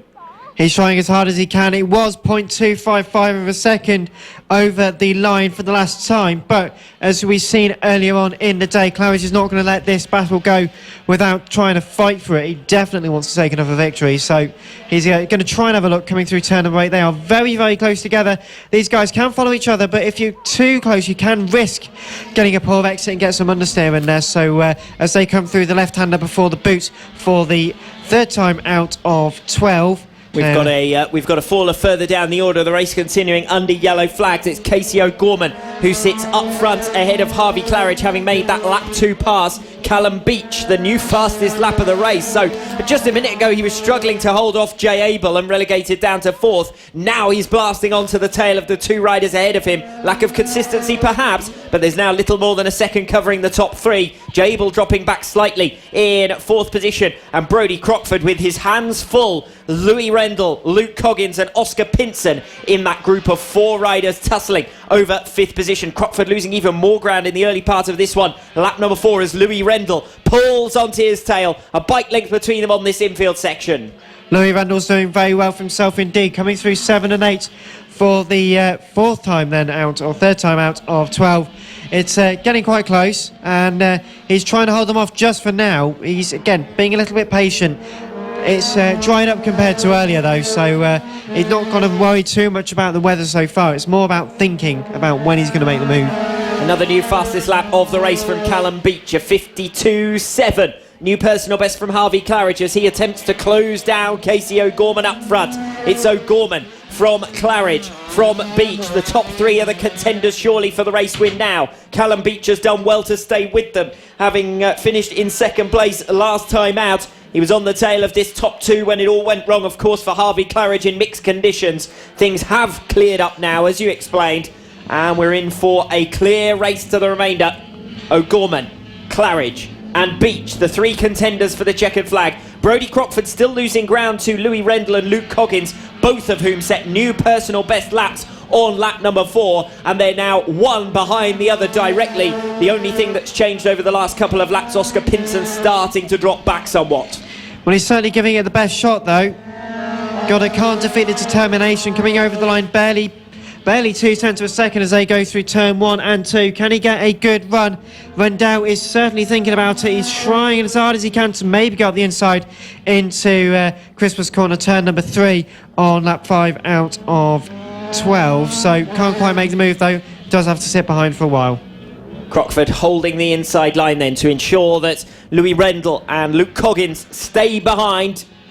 Same situation up front. Casey O'Gorman having to work hard to keep Harvey Claridge back, and Claridge is starting to get backed into Callum Beach now.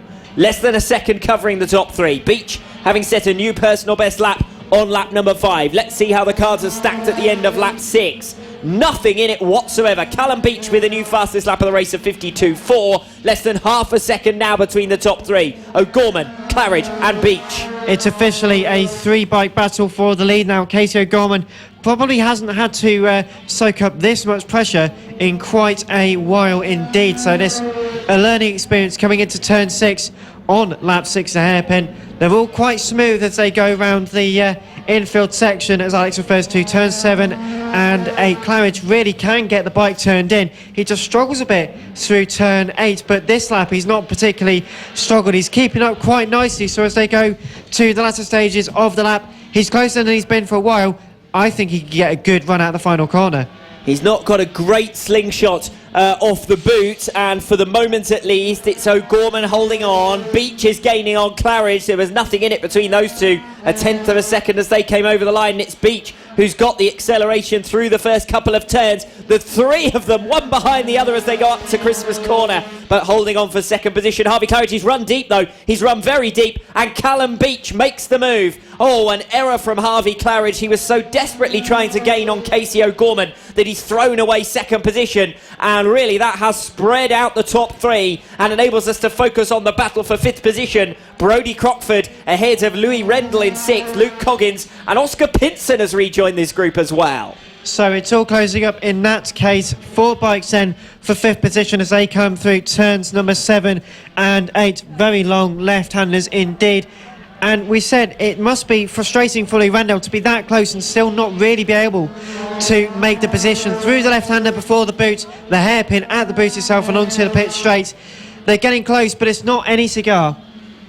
Callum Beach being held up by Harvey Claridge on lap number 8, and that enables Casey O'Gorman to build a little bit of breathing room. 0.8 of a second out in front. Beach in second, Claridge in third. The race is on for 5th position. Crockford losing ground. Rendell gaining. Thinks about a move down the inside, but sensibly backs out of it. Doesn't want to end up losing 2 positions to the 2 riders tucked directly in behind him. Rendell is going to think about the move and come up with an alternative option.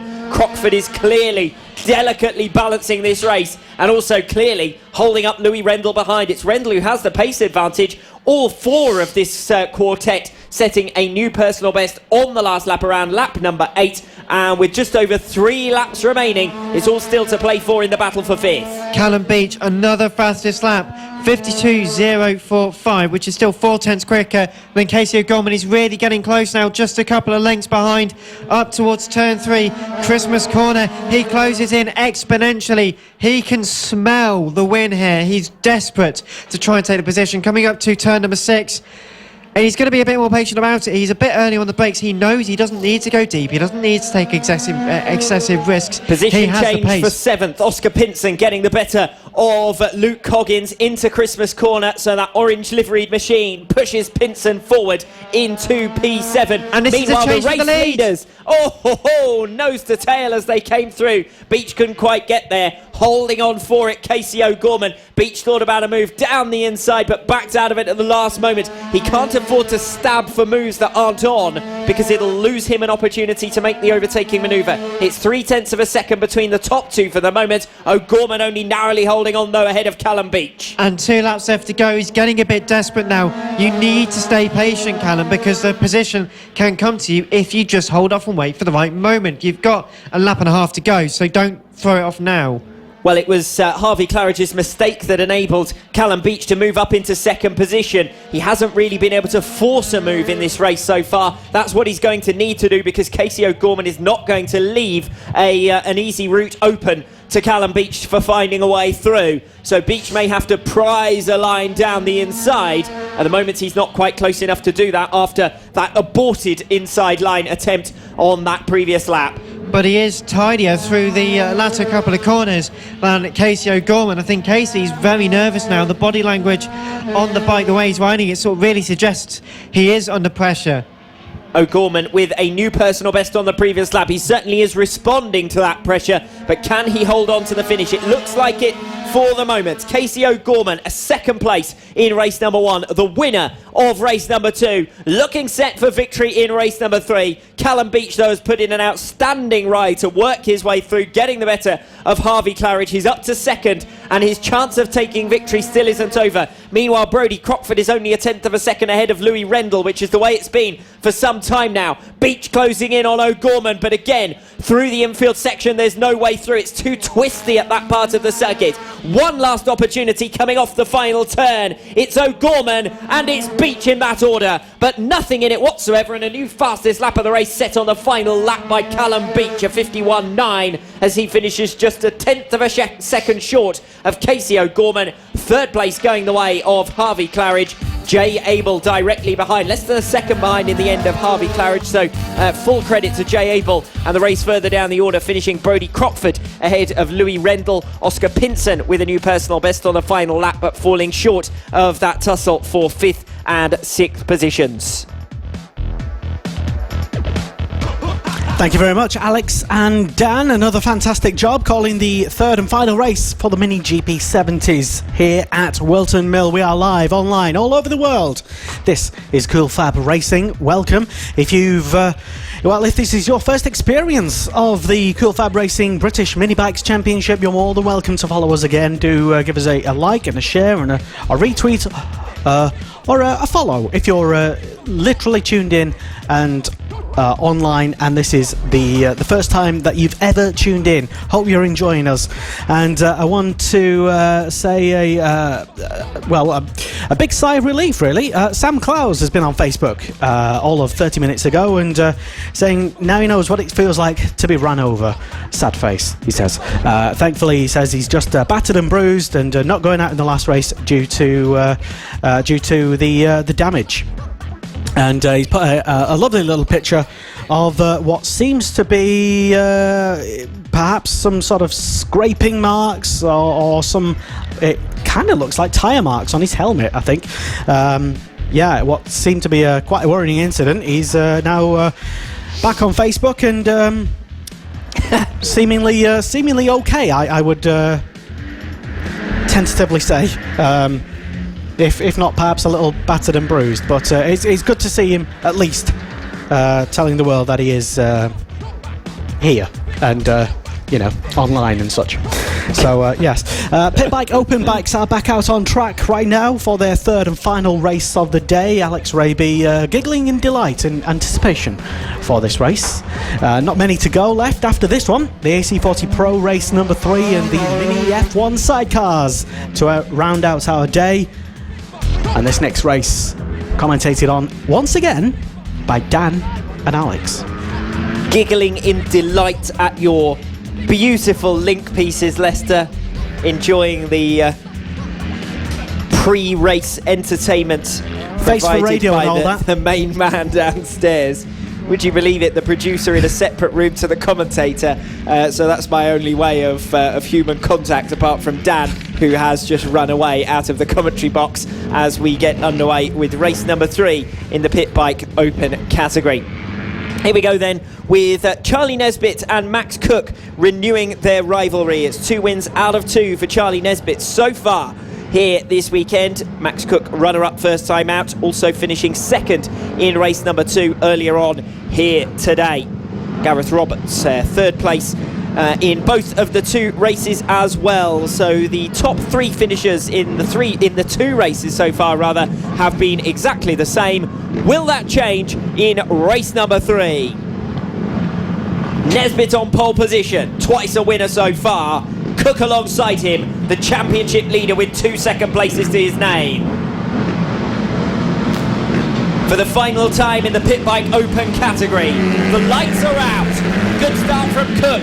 Nesbitt with a brilliant drag race though down to the first turn, then cuts across the front of Cook to lead the way. Nesbitt hits the front. Cook with the momentum coming off the bottom bend. It almost looks as though Nesbitt is playing with his food here as Cook comes through down the inside to pick up the race lead once again. And it looked like Nesbitt could almost lose third place. Somehow he's gone from a fantastic start to looking a little bit tired. It almost looked as though he wanted someone to play with there, because coming off this bottom bend, he looked over his shoulder and then found a mysterious lack of pace as they went up to the far side of the circuit. So I don't know whether there's anything in that, but it looked as though Nesbitt just wanted to have a go at overtaking. Well, at the moment, the Max Cook is making it hard for him with Charlie Nesbitt out in front. So as they go over the line for the first time out of 12, Max Cook, of course, in the lead, just 0.07 of a second between himself and Nesbitt. It's almost like he's controlling this, isn't he? Brandon Payne in third position, a second in arrears now of the race leader. The main battle, aside from the top 2, is between Will Howarth, Gareth Roberts and Ryan O'Grady. Now Howarth looks to have made that move, so that's for P4. Howarth has got the better of Gareth Roberts in the early part of this race, and Roberts is now under pressure from Ryan O'Grady. Meanwhile, Max Cook and Charlie Nesbitt still all out up front. And Nesbitt's just got back in through. So Nesbitt now back into the lead of the race. And you see what I mean about him watching what Max Cook is doing, almost as though he's playing a sort of control insight into this race. Well, we say that, and as they come over the line, Nesbitt with half a second on Max Cook in terms of lap time and in terms of overall position. Will Howarth, as you say, up into fourth. replacing Gareth Roberts in 4th place, so Roberts down to 5th, Ryan O'Grady in 6th, Josh Ingram 7th. And Howarth has made another move, apologies. Howarth moves through down the inside of Brandon Payne into Christmas Corner to take 3rd position away. So Howarth making a brilliant recovery through the field, now has P3, dropping Payne into the battle between Roberts and Ryan O'Grady over 4th, 5th and 6th. Great battling already. So yellow flag at turn number 6. Someone had dropped it, I'm pretty sure. Actually, I'm not sure who that was, so we'll give confirmation when I they think come that was over. one of the riders from that group in the midfield of this 11-rider field, but we'll confirm when they come past us again. It's tough to see the numbers from the distance we are away. Was that Gareth Roberts, perhaps? Essentially. No, he's come it wasn't through. Roberts. Roberts has come through. He's still in 5th position. It's Ryan O'Grady, so it was one of the riders from that group. It's Ryan O'Grady who was in the mix, who has gone down under pressure with 4 riders all coming through the right-hander onto the infield section, and it's O'Grady now who's gone to the back of the field, 20 seconds behind the leader. Well, that's going to complicate his final race of the afternoon. But at least he is still in the race. That is the important thing. Meanwhile, battle for 4th place still between, I believe that is Brandon Payne and Gareth Roberts, going through turn 8, the left-hander. They were pretty much side by side, up towards the left and the right at the boot, and not as close as they were previously, but they're still toying it out with lap 4 completed then, so 8 laps left to run. Max Cook with the fastest lap on that last lap, 50.6 to the 50.7 for Charlie Nesbitt. Brandon Payne versus Gareth Roberts is the battle we've been talking about. Dan, still little more than a 1/10 of a second between them. All of the top 10 setting new personal best laps on lap number 4. As Craig Walker drops a position, Greg Pym making his way through to 9th. Those two will very swiftly have Ryan O'Grady for company, coming back at them at 4 or 5 seconds a lap at the moment in the race for 9th position. So O'Grady is one to watch out for. He's at the back of the field on the number 49 machine. See how swiftly he can get the better of Craig Walker. He was 5 seconds faster than him on lap number 4, and there he is on the tail of the 2 riders up ahead of him, Dan, on the infield section now. Through 7 and 8, they're quite close again. They're spaced out enough, but as soon as I say that, Ryan O'Grady, fantastic run, moves to rider's left-hand side, doesn't quite go at the inside though, but the move, I think the move was completed by the time they got to the corner anyway, so he's now up into 10th place. And that's Craig Walker making way. And it won't be long before Greg Pym makes way either. There it is, down the inside into turn number 1. So much of a speed advantage down the home straight made that look easy. 2 seconds a lap quicker though. So that just shows how quick Ryan O'Grady is. And new fastest lap from Charlie Nesbitt as well, 50.171. 0.8 of a second now the gap between himself and Max Cook as they come over the line once again. Almost a second now between the pair of them. And that battle up front is starting to settle down, but you'd expect Ryan O'Grady to continue moving through the field with that pace advantage. The next group of riders, he's running about a second a lap faster than Jack Walters, who sits in P8, but he's got something like 6 seconds to make up as still Greg Pym and Craig Walker battle over that 10th position right at the back of the field. Racing going on right the way through from front to back in all of our races here this afternoon. Well, that's a fantastic thing with this kind of racing, is how close it is, isn't it? Nesbitt leading it by a second then, over Cook in second. Big gap then to Will Howarth, who's seen off the attentions of Gareth Roberts. Roberts matching his pace though now from 4th position. Brandon Payne trying to go with Roberts, over a second in arrears though, and the closest races at the moment, aside from the battle for 1st, are for 6th and for 10th. So it is close in areas on track. 5 laps left to run. We're on lap 7 at the moment, so not too long left in this race. Meanwhile, the battle for 10th place still raging on at turns 7 and 8.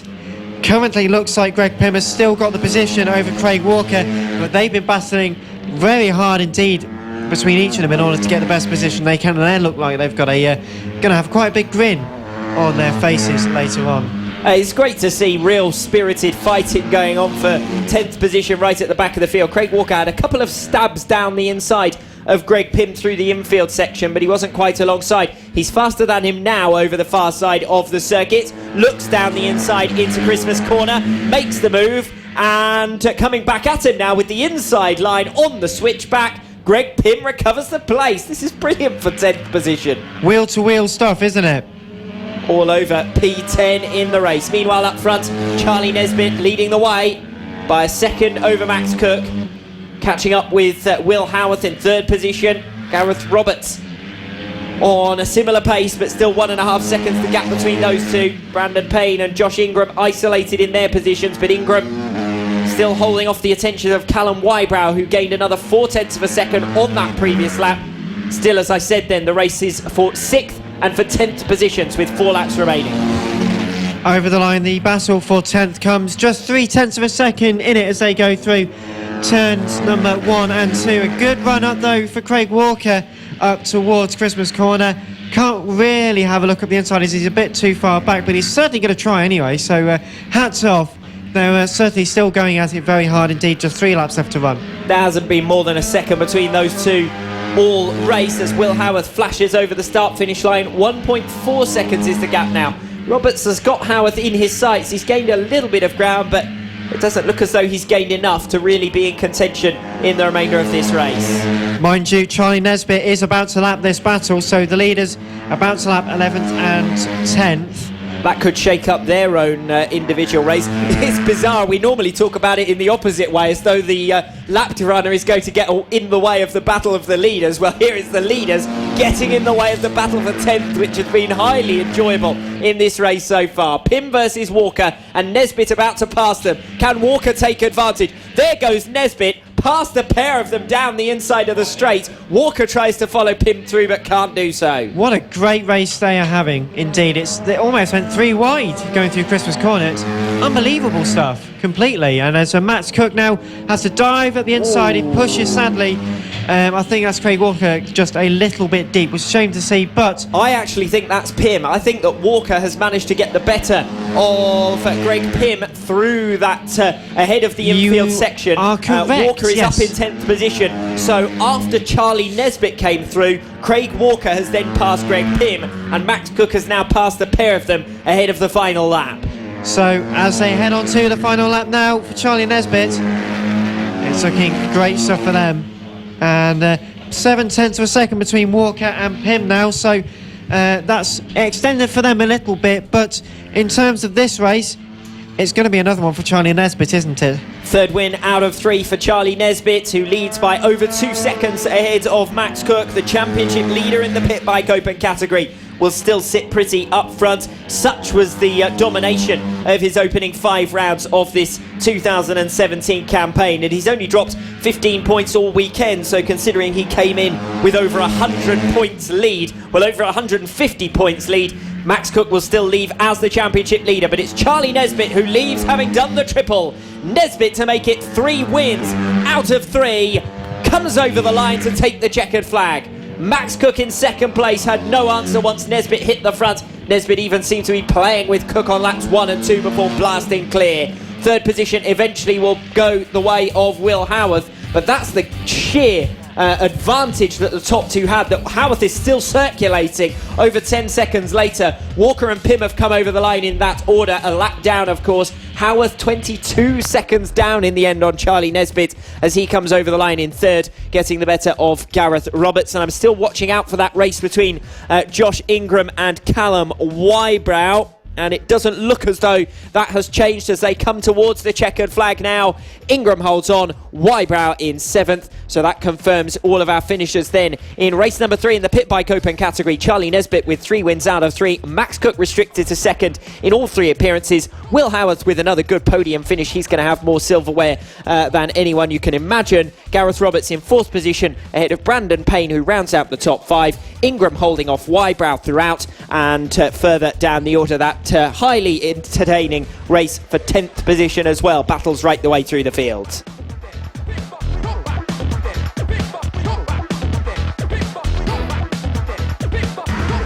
Thank you very much, Alex Raby and Dan Marr, for calling another fantastic race in the Pit Bike Open race number 3, the final race of the weekend for those guys. And it's 4 minutes past 4 on Sunday, the 3rd of September, here at Whilton Mill. And yes, we've only got a couple more races left to go.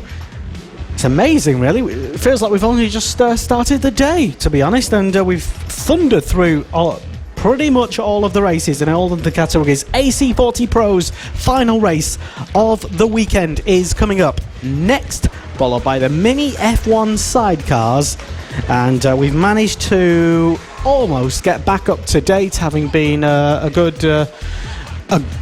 bit behind with a couple of red flags earlier in the day. So it's a huge testament to the marshals and the parents and race control for all their hard and fast work that they've done to turn around the schedule here at Whilton Mill to get these AC40 Pro riders and bikes back out on track for their final race this weekend. Thank you also to all the medics as well, who've been here and helping people as well and patching people up, which is very much welcome indeed.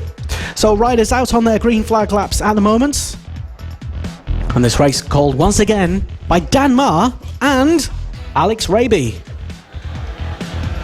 Well, I think that Lester must have had his feet up all afternoon if he feels like he hasn't worked today, eh, Dan? Yeah, well, I've been on my feet all day. You know, some can speak, Alex, but yes, I can talk. I've sat down, but hey, it's been warm up here in our commentary position.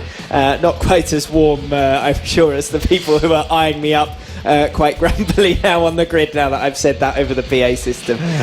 Okay, here we go then with race number 3 in the AC40 Pros. We've had 2 different race winners in the 2 races so far this weekend. Winner first time out was Johnny Garnes. Winner of race 2 was Ross Maguire, and well, by less than a tenth of a second in race number 2, Dan. So hopefully we'll have similarly exciting antics at the top end of the field here. Oh, I'm expecting so. I'm certainly expecting so. It's going to be a great field, a great race, penultimate race, the last bike race of the weekend actually. So let's go out on a high.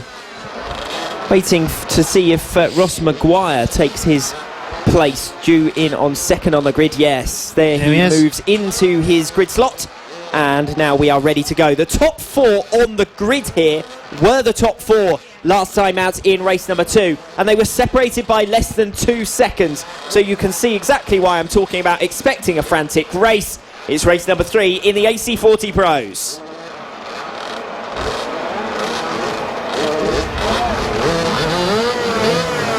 Eddie O'Shea with 2 third position finishes in 2 races so far, looking for a first race victory of the weekend. Ross Maguire and Johnny Garnes ahead of him, Ollie Walker alongside him.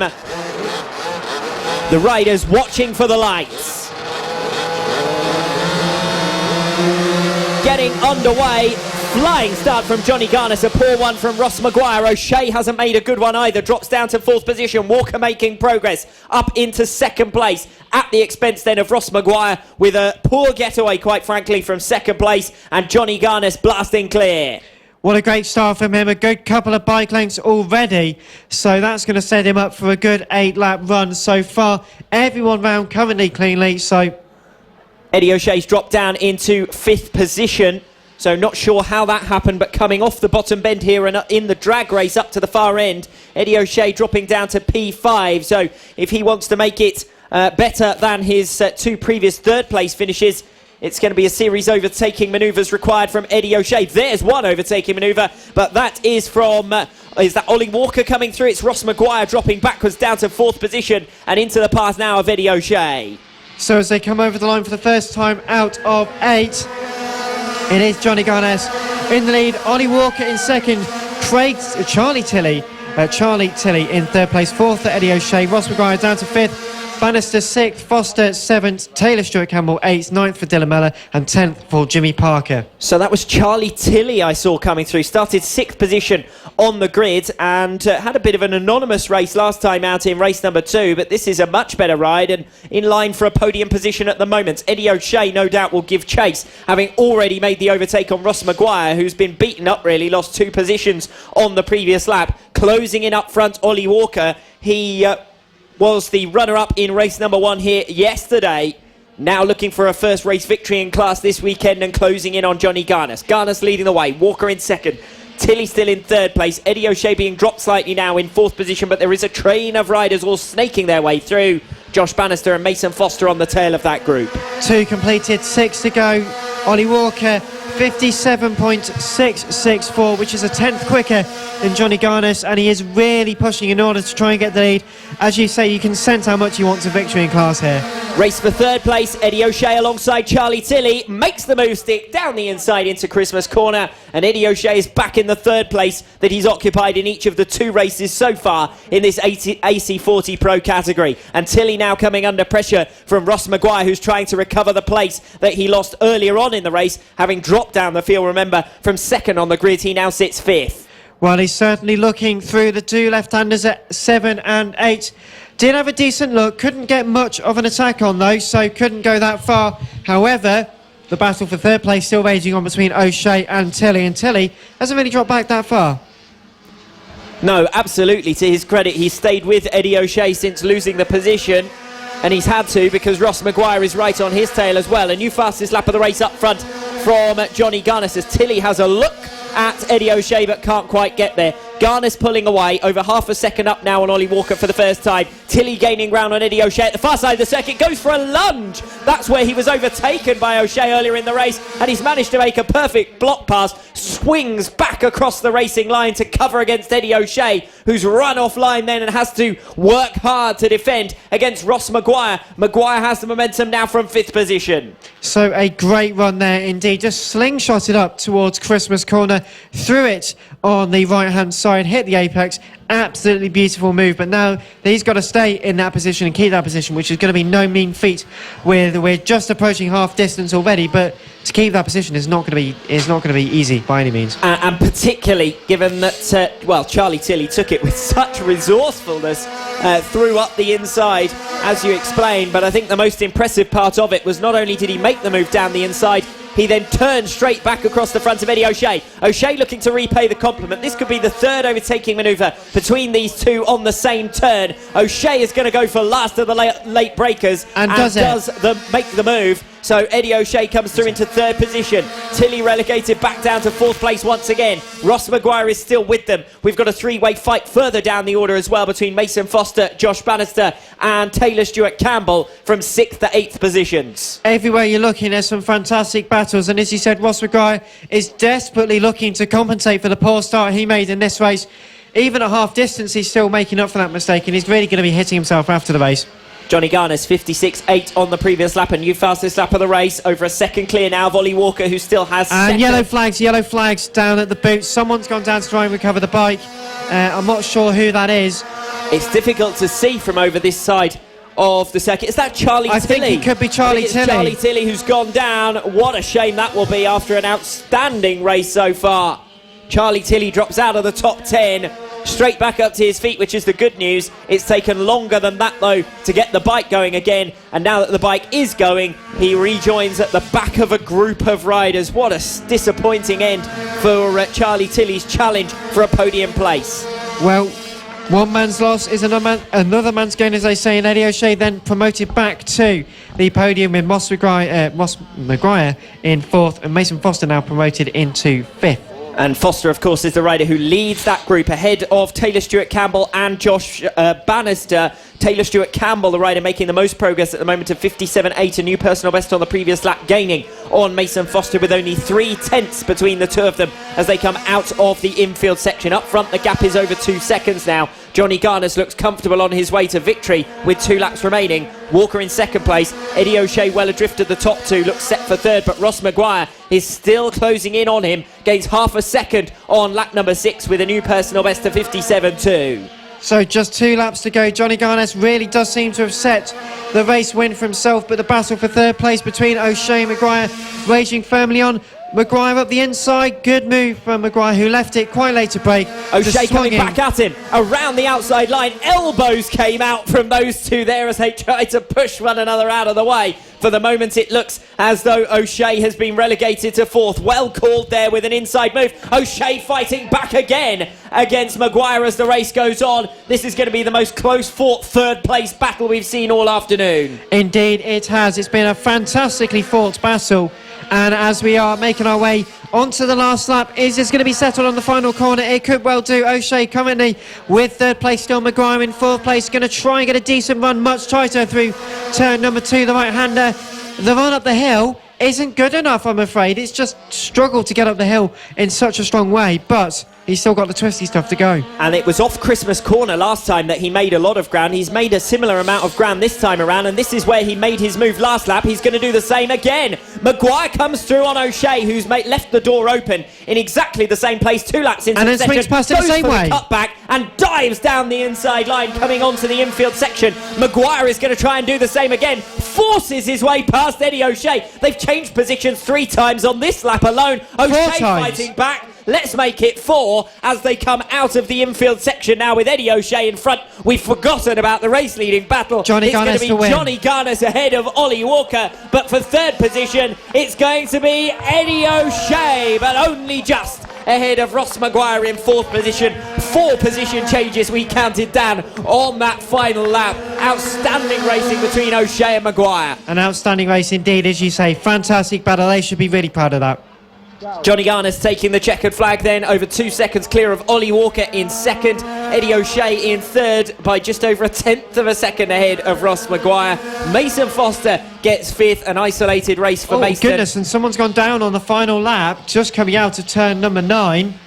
They're back on the bike and they're fine, just it was a bit of a shaky one for them, I'm afraid.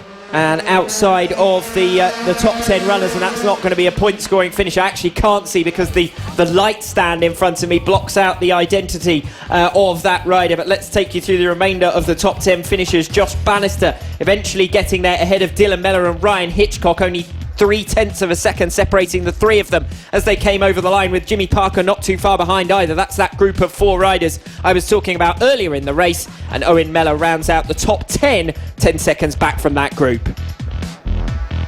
Sensational stuff. Thank you very much, Alex Raby and Dan Marr. And what a brilliant, fantastic AC40 Pro race. The 3rd and final race of the weekend here at Whilton Mill. And that was great to listen to. It was even better if you are here at the track. Incidentally, we have 2 more rounds of the 2017 Championship coming up in a couple of weeks' time at Glanagors Park in Wales. You're more than welcome to come along to that. It's free entry. So you can bring your entire family, get a taste, maybe your first taste, of just how great these mini bikes really are. And the sidecars, and the pit bikes, and everything else that races here. It's a fantastic championship with loads of stuff, loads of BSB stars, and the future world champions are all here in this paddock. I kid you not. It's absolutely true. So, that really does bring us on to the final race of the event. The Mini F1 sidecars. Fantastic bit of action from these lads once again, and have a guess who might be on pole position, because yes, it is Mick Williams and Mr. Dominant, you might even say, Alex, because it is, that's the name synonymous with I don't want to jinx anything, but I'll just stop here, shall I? I don't want to say any more because I'm on the very edge of jinxing somebody, I think. But yeah, Mick Williams on pole position, rather predictably. Danny Stainer in 2nd, and Alex Raby with the rest of the grid. God, for a second there I thought you were going to say Alex Raby in 3rd. I didn't fancy taking to the track in a sidecar. Well, yesterday we did have sidecar rides actually for £1 for charity, which fantastic. We almost got Crispin Vittoria on the back of one, but he disappeared. As long as you don't tell any of my family, I'll have a go at the next round. There we go. Outstanding. Right, here we go then for race number 3 in the Mini F1 sidecars, the final race of the day here at round 6 of the 2017 Cool Fab Racing British Mini Bike Championship. And I thought Lester was going to give me the opportunity to guess who was going to be on pole position. He's been on pole position for pretty much all of the races this season. He's won all of the races so far this season, and that's the number 26 outfit piloted by Mick Williams. So perhaps that's the man I should be asking when I go on my passenger ride to really experience the real deal in terms of mini F1 sidecars. But I tell you what, he hasn't had it all his own way this weekend. A couple of outfits have been really close to him. Last time, the number 25 outfit, ridden by Paul Qualters, was right on his tail throughout and never more than a second in arrears. And we've also got to consider that the number 17 outfit, ridden by Danny Stainer, returns to the track here after mechanical problems last time out. Well, hopefully they get a clean run this time out. Touch wood, I'm saying, because they've had struggles all weekend, I'm afraid to say. But with any luck, they'll get one clean race in. Just 6 laps to go until the end of the race. Not only the end of round 6 of the Cool Fab Racing British Minibike Championship here at Whilton Mill for 2017. The weekend's flown by so quickly. It doesn't feel like, it didn't for me, it didn't feel like 5 minutes ago that we got underway racing at 2 o'clock yesterday, never mind nearly 5 o'clock on Sunday. So we've got a great race to take us to the end of the meeting. Well, the championship rivalry is between the number 17 outfit ridden by Danny Stainer and the number 25 ridden by Paul Qualters, the latter of whom made up 15 points over the 2 races so far as a result of the mechanical problems that you've already explained, Dan. Rejoining the lineup here off the second starting position on the grid is the number 17 outfit. Let's see what Danny Stainer can do as the pilot of that machine here. Revs picking up and we're underway. The 17 is first away and the number 17 claims the whole shot. So Mick Williams is beaten to the first turn.